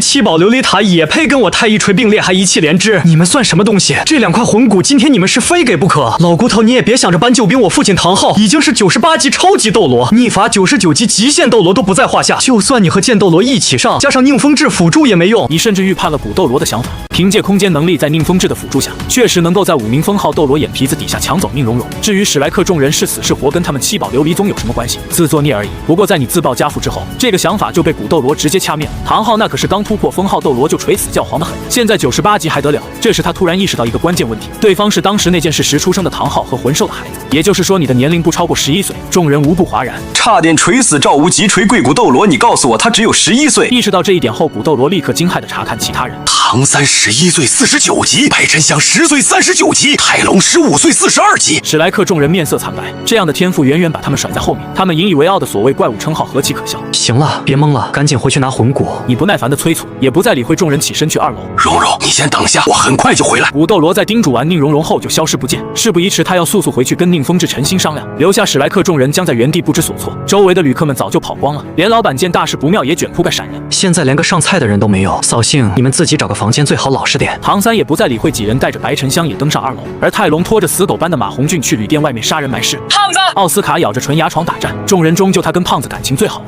此刻看到其如此凄惨，他也无能为力，不过却对小五怨恨起来，色字头上一把刀。如果不是因为他胖子，又怎么会招惹对方丢了性命？戴沐白眼睛微眯，他本来就瞧不起马红俊这种上等货都用不起的野鸡，他们的兄弟情也仅限于烟花之地，对于马红俊的下场没什么感觉。而赵无极作为带队老师，此刻也成了缩头乌龟。宁荣荣、小五两人则恨不得拍手称快。很快外边传来马红俊断断续续、微弱凄厉的惨叫，令众人毛骨悚然。此时你带着众人继续猎魂行动。小三，那只小兔子就交给你了。好的，大哥。唐三心领神会，这个安排让小五也暗暗欣喜。都什么时候了，流氓兔还是动物本能占据大脑。燕燕，剩下的人交给你看着。赵无极在前面开路，突然一道流光从众人面前划过。凤尾机关蛇。奥斯卡欲言又止，这刚好适合当他的第3魂环。但是他们目前寄人篱下，要看人脸色。赵无极对于奥斯卡的需求也假装没看见，实在没招啊。香香，拿下他。你瞥了眼搞小动作的两人，下达命令。白沉香39级魂力第4环要万年魂环，和飞行系魂兽搏斗正好增加他的战斗经验。一个凤尾机关蛇顺手的事。奥斯卡无门无派，能加入七宝琉璃宗就不能加入太一宗了吗？囚禁起来当一个香肠制造机也是极好的。好的，大哥。第1魂技太焰，第2魂技焰闪，第3魂技飞影。白沉香的前3个魂技和唐三的如出一辙，分别能增幅40%、100%、200%速度，同时发动叠加增幅的话，更是能达到夸张的400%。鬼影迷踪，化作尖尾雨燕，身材更加娇小轻盈的白沉香快如青虹，身姿诡异缥缈，虚幻捉摸不定。唐门鬼影迷踪乃是亲身之法，和尖尾雨燕结合已经不是如虎添翼了，而是蟒蛟化龙。路线也不再是传统的敏之一族斥候，而是刺客。这奇幻的身法让赵无极都瞪大眼睛，大开眼界。唐门手法修红雨，紧接着雨燕翻飞，无数道包裹着魂力的青色银针扎中凤尾机关蛇，后者来不及闪躲，哀鸣一声掉在地上。小妹妹，你刚刚投掷银针用的是什么手法？一老一少2个女人出现在白沉香面前，正是蛇婆朝天香和孟依然。出生的正是孟依然。白沉香客气回答：唐门暗器手法。孟依然美眸一亮，暗器这词太贴切了。朝天香则对唐门这个名字很感兴趣。唐门前身力之一族也是不小的势力，他们龙宫蛇婆也得罪不起。我表哥在这一道上是一代宗师，我的暗器手法都是他教的。白沉香倒没有太戒备，唐门的手段早就不是秘密，而且有大表哥撑腰，做事百无禁忌。那你表哥在这儿吗？我想见见他。刚好我大哥都开枝散叶了，我3哥还是老光棍，我都替他着急。白沉香嘿嘿坏笑，人小鬼大。快看蓝头发的那个，就是我3哥。说着，他指向赶过来的人群中的翩翩贵公子。刚因为白沉香调侃自己有点发火的孟依然，在看到唐三这么帅之后，顿时不恼了。这就是你3哥吗？与此同时，唐三也一眼就注意到了这个独特的美丽女孩。小五虽然也是他喜欢的类型，但唐三提前知道她是魂兽，不可能动情，只会有面对类人生物时的惊悚感和恐怖谷效应。而孟依然这样美丽少女的灼灼目光，对于2世单身狗的唐三来说根本无法抵挡。小五一脸问号，你们2个就当着我的面眉目传情。没一会儿2人就聊得无比火热，开始白银弟弟依然姐姐的叫着。哪怕在原著中唐三和小五有深厚感情基础的情况下，他仍对孟依然有极大好感，甚至将唐门暗器手法倾囊相授。何况现在小五只是个魂环储备，当然无法干预唐三自由恋爱。如今好不容易遇到一个同样沉醉暗器之道的红颜知己，岂能放手？孟依然同样崇拜唐三挥斥方遒的暗器宗师做派，郎情妾意下就苦了小五。呵呵，年轻人就是激情啊！朝天香在感知到唐三魂力等级已经接近50级后，自然是举双手赞成。大哥，我看这个凤尾机关蛇不如就让给依然吧。唐三带着孟依然在奥斯卡一脸吃屎的表情中提议：可以吗，大哥？这个凤尾机关蛇也是我奶奶打伤的，我们追了好久。孟依然一副准弟妹的样子撒娇：不行，凤尾机关蛇不能给你，但我们会给你其他方面的补偿。你当然不是在给奥斯卡出头，只是给飞行蘑菇肠出头。凤尾机关蛇给奥斯卡提供的魂技是飞行蘑菇肠，吃了可以飞行1分钟，这对于全员陆地魂师的太一宗来说是战略性能力。听大哥的吧。唐三分得轻轻重，天大地大，兄长最大。这是一块5000年的晶胶，小三，你带着它去服用炼化吧。你眼神闪烁，若有所思。按照剧情，孟依然是最有可能得到8蛛毛的人。为了防止他被2000年人面魔蛛撑爆，增强体质是必要的。朝天香舌杖楚地愠怒冷哼：2个孩子看对眼确实可以，但上来就送金胶当见面礼，这个大哥未免太轻浮了吧？是瞧不起我们吗？朝天香前辈，您息怒。唐三展现自己的魂环，解释了一番。如果己方弱小，定然不可能把金胶增强魂环年限的方法随便说出去。可现在太一宗谁敢基于谁敢拷问，不去抢别人就不错了。而且这些年来，金胶早已经被太一宗秘密垄断，说出去也无妨。可恶，金胶居然有这样的作用。这话一出，宁荣荣红温了。这些年来，太一宗可是通过他们七宝琉璃宗收集了大量金胶，甚至用什么宗门人丁稀少需要开枝散叶为理由，连他们自己的金胶储备都骗了去。没想到对于真正的用法，居然藏着掖着。这是狗啊！朝天香光速变脸，金胶竟然有如此妙用，看来的确是厚礼，依然还不快谢谢你大哥。谢谢大哥。反应过来误会的孟依然羞红着脸，接过金胶后，在唐三的教导下去服用了。而小五则怅然若失地看着两人的背影，你陡然将他抓起，看什么看？你不会喜欢我弟弟吧？才没有！小五吓了一跳，疯狂挣扎，但那只大手如铁钳般纹丝不动。长老们已经暗中传音，这小兔子一进星斗大森林就暗中搬救兵，估计二明很快就会赶过来。原来金胶还有这种作用，看来以后要多吃了。另一边，戴沐白暗自颔首，却遭到朱竹清白眼，他明显有点天真了。唐三都能毫无顾忌地说出金胶真正的功效了，还能买到才怪。就在众人护法孟依然和奥斯卡时，星斗大森林深处突然响起一声咆哮，飞鸟惊飞，走兽奔逃，一股无比恐怖的气息锁定了众人，就连赵无极和朝天香感受到这道气息也面色惨白。森林之王泰坦巨猿，你们快走！赵无极跟老身一起断后，等到我丈夫赶来，我们自然也能脱身。朝天香飞快做出安排，他是魂帝，自然能跑，但孩子们跑不了，必须要有人断后。蛇婆前辈，没那个必要。赵无极嘴角抽了抽，太一宗可是连古斗罗都能敲诈，哪轮得到他们两个小角色操心？太好了，二明来了。小五眼底闪过一丝喜色，不过感受着抓住自己的大手，脸色又苦了起来。这家伙抓得太紧了，他一身柔术根本无法施展，没法跑。什么没必要？朝天香看着无动于衷的赵无极，还有那些面面相觑的孩子们，恨铁不成钢。这泰坦巨猿都打脸上还不跑，让他更绝望的是，现在想跑已经晚了。那只巨大的金刚已经杀到了眼前，恐怖的气息瞬间让朝天香衣服被冷汗浸湿。终于上钩了，长老们，你们不必出手，给我压阵，我来单挑泰坦巨猿。你眼睛一亮，掏出太一锤，纵使一手抓小五又如何？我唐一依然无敌于世。唐三嘴角一抽，说的这么装逼，实际上是拿小五当盾牌吧？第一魂技举重若轻，第二魂技磁力链接，昊天锤乱披风锤法，砰砰砰砰！所谓洪荒巨兽在你面前宛如一块铁胚被随意断断，10万斤重锤可不是那么好扛的。泰坦巨猿只吃了一下就被打得嗷嗷叫，再也不敢应接，赶忙打开护体罡气。饶是如此，仍然被你打得连退不止。这不可能，他明明只有50级魂力，为何如此凶猛？朝天香瞪大眼睛，失声尖叫：白银弟弟，你这大哥是何方神圣？孟依然张大樱桃小嘴，震撼得无以复加。宁荣荣几人则早就免疫了。有我大哥在，是这个时代所有魂师的不幸，任你再怎么天资绝世也无法出头。唐三那股热切的胸控模样，甚至让孟依然都有些失位。不对，为什么泰坦巨猿会顾及那个小女孩？很快，朝天香就发现了蹊跷。每当泰坦巨猿要还手，你就把左手的小五当盾牌，而在这个时候，他就会投鼠忌器，屈辱的收手挨打。那个小女孩一定跟泰坦巨猿之间有着不为人知的关系。经朝天香这么一说，众人也反应过来，史莱克两个女生更是惊出一身冷汗，细思极恐。泰坦巨猿不许动撤去防御，不然我立刻掐死他。战场上正义的你拿着该死的小五威胁邪恶的泰坦巨猿，你是有礼义廉耻、道德仁义的，但魂兽是畜生不配。小五已经哭成了泪人。二明不要管我，快走！看着泰坦巨猿鼻青脸肿的惨样，他愧疚不已。再这么下去，二明自己都危险。泰坦巨猿眼中闪过一丝决绝。小五姐别怕，人类我可以不动，也可以撤去防御，但是你要放了小五姐。可以。你玩味一笑，随手将小五扔到自己20米外。现在我在你们中间，我如果攻击你们其中一个，另一个就能跑。你现在撤去防御，不然我就去打小五。泰坦巨猿看了看，发现唐三一行人离这里也很远，只要对方过来攻击他，小五绝对能跑。好，你来吧。泰坦巨猿撤去防御，闭上眼睛，已然接受了命运。不，二明。小五悔恨的哭声撕心裂肺。我不该离开生命之湖，不该离开星斗大森林，不该化形成人，不该加入史莱克，不该害了二明。快走，小五姐，别让我白白牺牲。泰坦巨猿瓮声告别。事到如今，小五也只能强撑着精神，随时准备逃跑。呵呵，真是感人的戏码。你眼中闪烁红光，昊天九绝第10绝杀字诀。小五也抓住机会，打算瞬移逃跑。然而地上无处不在的蓝银草突然发生变化，缠住他的脚踝，猝不及防下将他狠狠拉在地上，紧接着蜂拥而上，将其捆得结结实实。吸收完墨玉神烛魂环的蓝银皇品质甚至接近神级武魂，他的坚韧根本不是目前小五能够扯断。小五脸色大变，怎么回事？唐三嘴角噙着若有若无的笑意，来到小五面前。我哥放了你，可不代表我也放了你。开什么玩笑？10万年柔骨兔跑了，我上哪找这么适合兼为雨燕的敏攻系10万年魂环？另一边，泰坦巨猿愤怒绝望地看着唐三的所作所为。小五姐，人类，你言而无信。但此刻他在防御已经来不及，10万斤重锤结结实实砸在他脑门上，一声巨响，烟尘四起。你无辜的声音响起，我已经放了小五，是他自己不行，又被我弟弟抓到了。奥斯卡叹了口气，小声吐槽：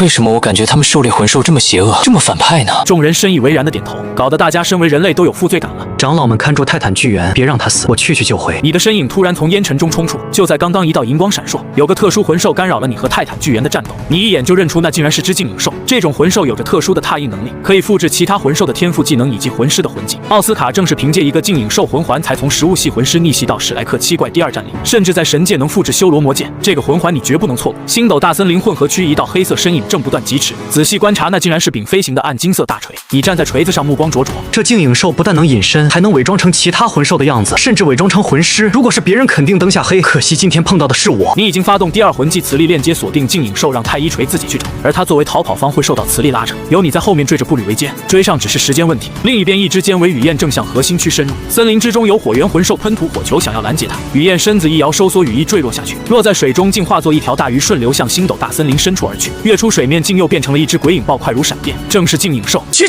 他激动地笑着，赚大了！那个人类魂师，不愧是连泰坦巨猿都能蹂躏的狠人，不枉费我冒险踏一魂技。仅仅是复制到的一个100年魂技，居然就能增加20倍重量，且自身不受到影响。借此，我绝对可以安然修炼到10万年。不过美滋滋的镜影兽很快察觉到不对劲，背后那股气息越来越近，怎么也甩不掉。如果被他追上，绝对必死无疑。镜影兽慌张之下变化成一只暗金恐爪熊，打算吓退对方。对于这小丑行径，你只是翻了个白眼。就算是真的暗金恐爪熊来了也白搭，你直接召唤出太一地甲手持太一锤暴冲出去。而镜影兽愈发寸步难行，压力山大。赤阳之握，你发动消耗较小的100万年魂技，右手火龙王魂骨涌现出火焰附加在太一锤上，火焰流星，一发重锤砸在镜影兽身上，它镜面般的蓝色本体瞬间破碎燃烧起来。太一领域开，昊天九诀破自诀。你在试狠招，镜影兽的脑袋瞬间如镜子般破碎，一枚黑色魂环缓缓从尸体上飘出来。你没有立刻吸收魂环，而是等到七长老追过来护法才盘膝入定。以你现在的身体素质，魂环吸收年限在9万年左右。从太一锤第4环开始，就能同时往2个武魂上叠加10万年魂环，吸收一个5万年魂环绰绰有余。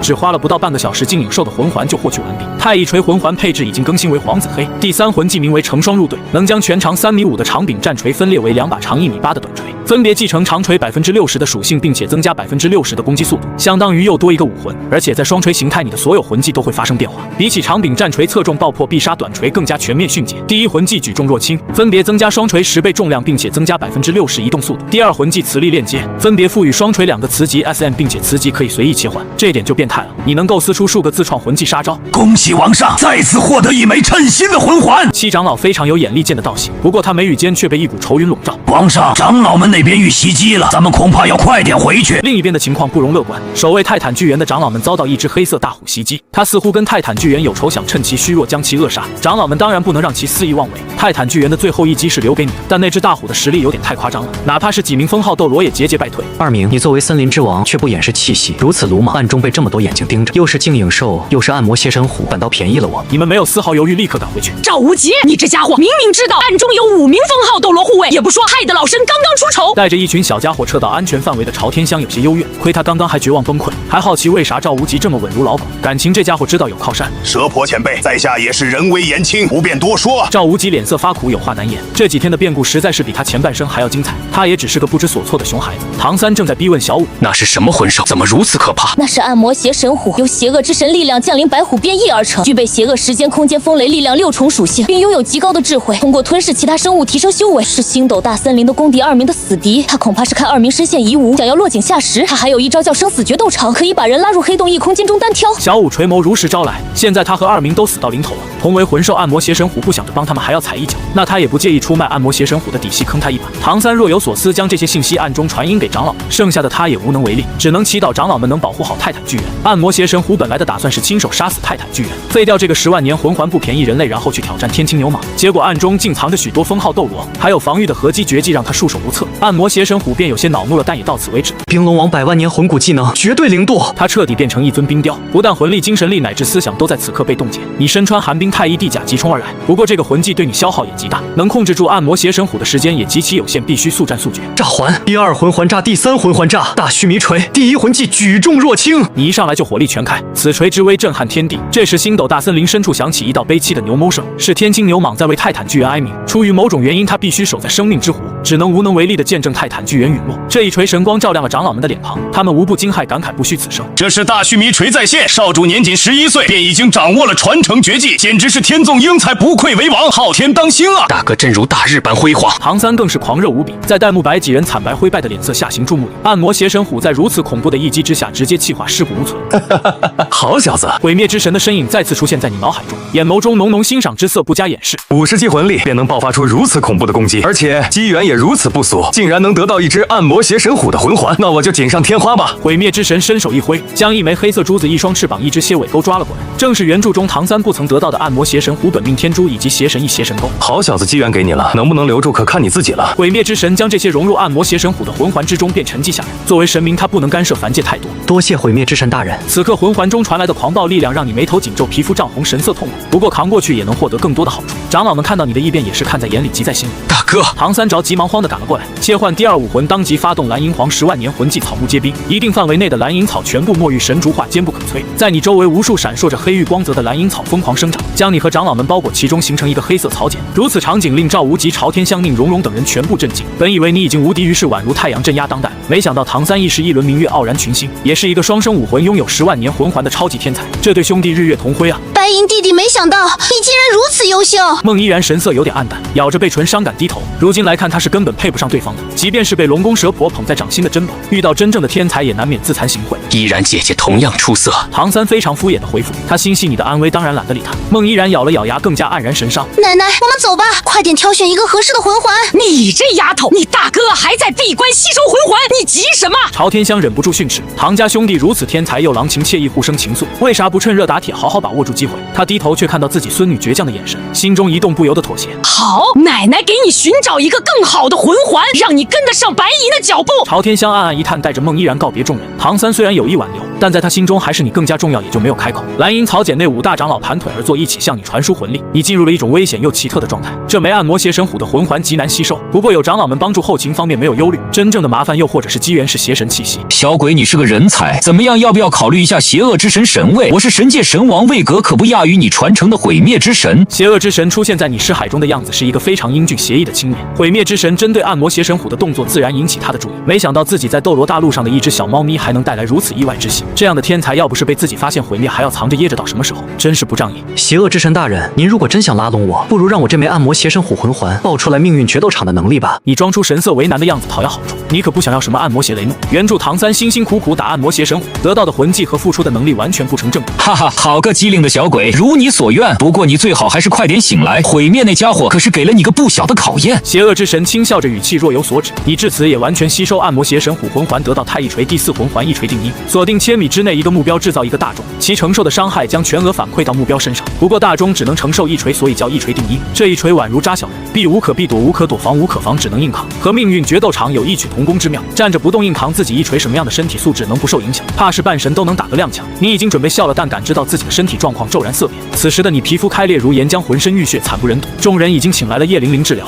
，9星海棠不遗余力输出，她因为魂力透支，脸色都有些惨白。什么情况？好霸道的邪气，尤其是心口背后和尾椎骨位置更加疼痛难耐，仿佛有什么东西要破体而出。你嘴角抽了抽，这毁灭之神还真是贪心，也不怕撑死我。唐三都封号斗罗了，这3样东西一个没有。不过吃都吃了，总不能再吐出来。玲玲，你退下，小三车去防护吧。你站起身，太一锤出现在手中。第3魂技成双入对，发动分裂成2把短锤。魂骨技能赤阳之握，发动右手之锤变成火锤，双锤对碰，左锤也燃烧起火焰。魂骨技能炉火神珠发动，你一口将那火珠吞下，含在口中，双眼一瞪，太一地甲包裹全身，随后抡起一双火锤对着自己狂轰乱炸。你发出阵阵闷哼，但仍然动作不停，越锤越上头。我们快撤远一点，大哥这是在锻造自己，不要影响了他发挥。唐三紫极魔瞳发动，看清其中门路。大哥看似在打自己，实际上是在将那股邪恶气息熔炼到太一地甲上，而且锻造手法更加高超，应该是千段之上的灵段。长老们也是恍然大悟，赶忙带着大家退到安全距离，警戒四周，不让任何风吹草动打扰此时的你。宁荣荣怔怔地看着你，他是讨厌这个骗自己宗门金胶勒索自己魂骨的家伙，但不知道为什么看着此刻疯狂敲打自己熔炼邪气的身影，他竟然讨厌不起来。真是奇男子啊！如果是我遇到他这种情况，恐怕已经死了吧。朱竹清同样瞪大眼睛，将男人熔炼自身的豪情姿态烙印在眼底。好强好狠好霸道！如果戴沐白也是这样的男人，我还会没有安全感吗？还能有什么能难住我们？或许已经没有必要返回史莱克学院了，留在太一宗才更有希望。此时斗罗星神界，毁灭看你给他出的难题，逼得这小家伙都自杀了，人心不足蛇吞象啊！邪恶之神幸灾乐祸笑着调侃，他的邪恶力量可不是那么好吸收的，他倒要看看等会你扛不住邪神气息，毁灭之神该怎么办。毁灭之神笑容邪魅，一副志在必得的样子。这小家伙最擅长的就是夺天地之造化，邪恶。我们打个赌如何？如果他能吃下，你得拿出点东西给他。好，如果他能吃下，我就传承邪恶神位给他。邪恶之神眼珠子一转，想趁机占便宜挖墙脚。有这样的赌注吗？你还真是得了便宜卖乖。算了，随便你，反正最后也是便宜我的传承者。毁灭之神无语的瞥了邪恶之神一眼，不再理会他，而是专心致志的观看。乱披风锤法，99归一。你不断挥舞双锤敲打自己身体各个部位，金铁交击之声震耳发聩。太乙地铠随着你的敲打形变升华，爆发出极致的光明气息。物极必反，否极泰来，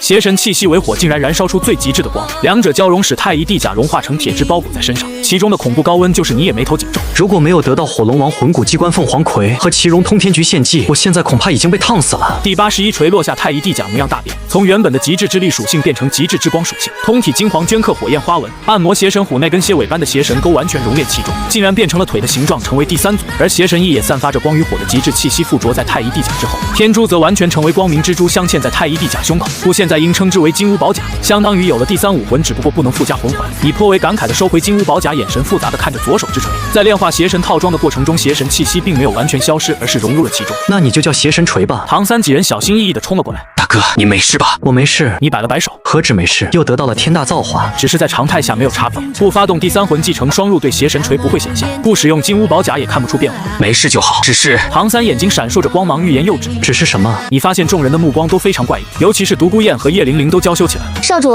您还是自己看吧。独孤雁轻笑着递上来一个小镜子，你接过一看，璀璨夺目的光芒闪到了你的眼睛，竟然变得如此之帅。你哑然一笑，不过现在要干正事，安心上路吧。泰坦巨猿第1魂技举重若轻，黄色魂环闪亮，太乙锤顿时散发出山岳般厚重的气息。不，二明不要！在小舞绝望崩溃的哭喊声中，你一锤打爆泰坦巨猿的脑袋，盘膝吸收那枚血红色的10万年魂环，整个过程都格外轻松，水到渠成。短短2个小时，黄紫黑黑红5个魂环便套在太乙锤上，魂力不出意外直接冲到了60级，迫切需要第6魂环了。太乙锤第5魂技雷鼓破阵，太乙锤击打空气如击打巨鼓，可造成大范围音波攻击，也可浓缩攻击发射空气炮，形态类远程攻击魂技，取自泰坦巨猿锤胸震慑百兽。泰坦之锤效果跟原著唐三的差不多，但更猛。在你的规划中，前4个魂环是增幅技能位置，武魂真身后的技能是大招，第5魂环、第6魂环是主要的攻击位。10万年泰坦巨猿左臂魂骨的话不是很需要，这玩意儿先收着，以后赏给泰鲁。你看向众人，眼神中神光射人。接下来为我太乙锤再狩猎一个10万年魂环，作为第6魂环。佛诺唐莲也需要2个10万年魂环，应该能直接冲到66级以上。众人顿时倒吸一口冷气，一天附加6枚魂环，小贪吃鬼呀！哈哈哈哈！好，昊天长老们又惊又喜，自无不可。史莱克几人心思各异，白沉香终于找到机会开口：大哥，我也40级了，需要1个万年魂环。唐三跟上，大哥，我也50级了。你笑着点头，大哥不会忘了你们的，只是现在还有点事情要忙。识海中毁灭之神再次降临，毁灭之神9考，第1考10年内魂力达到60级已完成，考核奖励10万年自选魂环，年限提升神赐魂环1枚。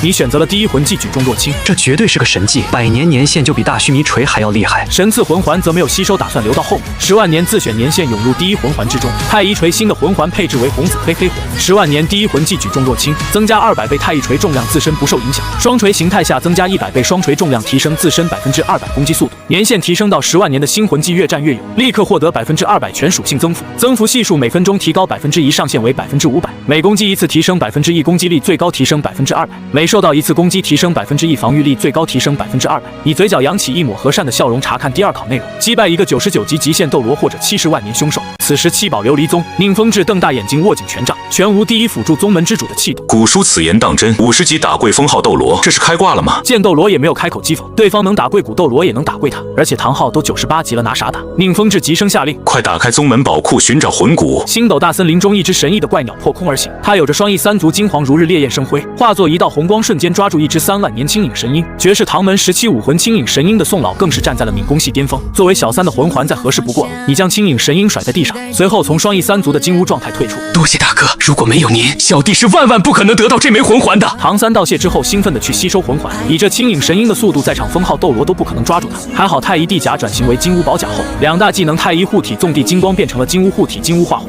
以速度更快的金乌化红，你才能擒住青影神鹰。你们看着小3吸收魂环，我再给香香抓一只。很快又一个幸运儿到手，年限刚满万年，刚好当做白沉香的第4魂环。谢谢大哥。白沉香俏皮的眨了眨眼睛，也去猎杀吸收了。不久后，2人同时醒来。大哥，我的第5魂技名为劳燕纷飞，瞬间向周围360度无死角发射1001道残影，残影可以攻击敌人，我也可以跟任何残影更换位置，是极其好用的敏攻系机制类魂技。唐三眼睛明亮，对自己的第5魂技非常满意。围绕这个魂技开发，他说不定能让鬼影迷踪更上一层楼。大哥，我的第4魂技为状态类魂技翩若惊鸿，开启之后，我移动时前后左右4个方位会随机闪烁2个残影，我也能和残影更换位置。白沉香本来的打算是要唐三一样的第4魂技增加速度的身轻如燕，但现在也不错，这个魂技用起来跟王者阿珂大招一样，在施展鬼影迷踪更让人眼花缭乱。既然你们的魂环都解决了，现在寻找我的第6环吧。我要找3只9万年的千钧蚁皇，以我的锤法能将其熔炼为1枚10万年魂环。他们喜欢吞噬蚁后，大概在星斗大森林边缘，重点盯着千钧蚁巢穴就行。星斗大森林广袤无边，如果自己寻找，恐怕要找到到猴年马月，有唐三和白沉香两个兼为雨燕帮助能好很多，这也是你先给两人狩猎魂环的原因。交给我们吧，大哥。唐三和白沉香对视一眼，双双振翅起飞。可是已经过了2天，你们几乎将星斗大森林边缘所有千军蚁巢穴翻了个底朝天，但依然毫无收获。你怀疑那3只千军蚁有可能躲在地下，那就更大海捞针了，只能麻烦帝天了。另一边，星斗大森林边缘某处，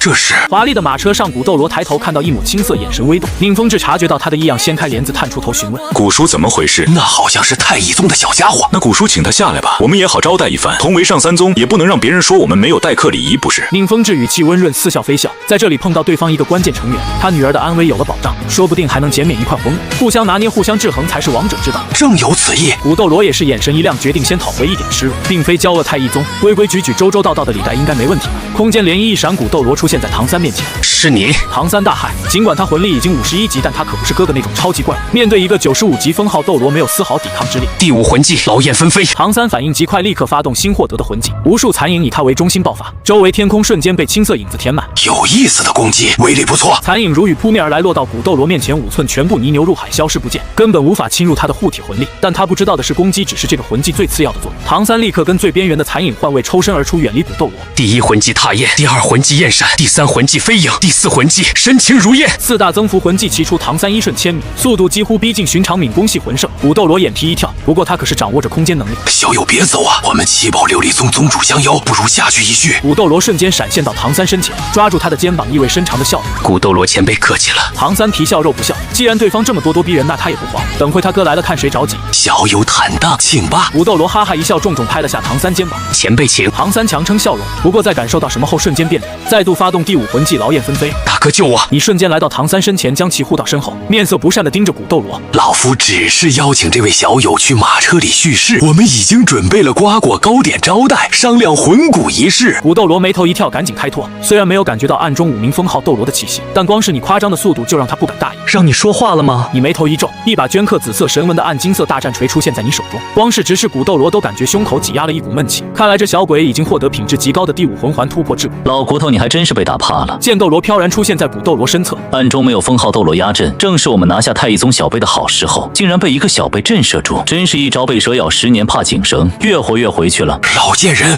我劝你冷静。古斗罗没有回对，更没回复捉拿你的暗示，而是深深看了眼那柄锤子。剑斗罗顺着他的目光看过去，也轻疑了声，感知到其中不凡。剑叔、古叔，我来为你们压阵。下方的宁风致站了出来，随时准备为2个封号斗罗增幅。当他看向你后，同样惊讶不已，明显比昊天锤更强的上位武魂，怪异的3足金乌宝甲，莫非是双生武魂不成？你完全无视对面3人。小三，你来说，哥，这老贼刚刚拍我劲儿忒大了，我肩膀现在还难受。唐三揉着肩膀告状，封号斗罗的下马威可不是那么好受的。古斗罗，你哪只手拍的？伸出来吧，我也给你松松皮。你轻轻点头，语气风轻云淡。第1枚红色魂环融入锤中，10万年举重若轻，200倍重量增幅。一瞬间，太一锤周围的空间都塌陷扭曲起来。剑斗罗瞠目结舌，再无法风轻云淡。10万年魂环连他都没有。宁风致惊讶过后，赶忙笑呵呵打圆场，给古斗罗解围。小友，这是个误会。让你说话了吗？好话是不说2遍的。这次你眼中已经燃起了真火。宁风致瞬间如遭重击，精神受创，口鼻涌出大量鲜血。忘川秋水路提供的火眼金睛，在火龙王魂骨金乌宝甲的加持下，威势不容小觑。极致之火、极致之光、精神3种属性的混合攻击，也绝不是宁风致能够扛下的。只是一个眼神，他就萎靡不振起来。风致！剑斗罗惊呼出声，瞬间出现在宁风致身边，接住他倒下的身体，为其运起疗伤，同时满脸怒容地瞪着你。风致只是说了一句话就承受如此攻击，你是否太过霸道？我们上3宗同气连枝，你这样做不觉得自己有点太过分了吗？现在过分了，刚刚拍小三的时候不过分了。你冷笑着，太一锤上第4枚黑色魂环闪耀，你倒要看看剑斗罗能不能扛住自己的一锤定音。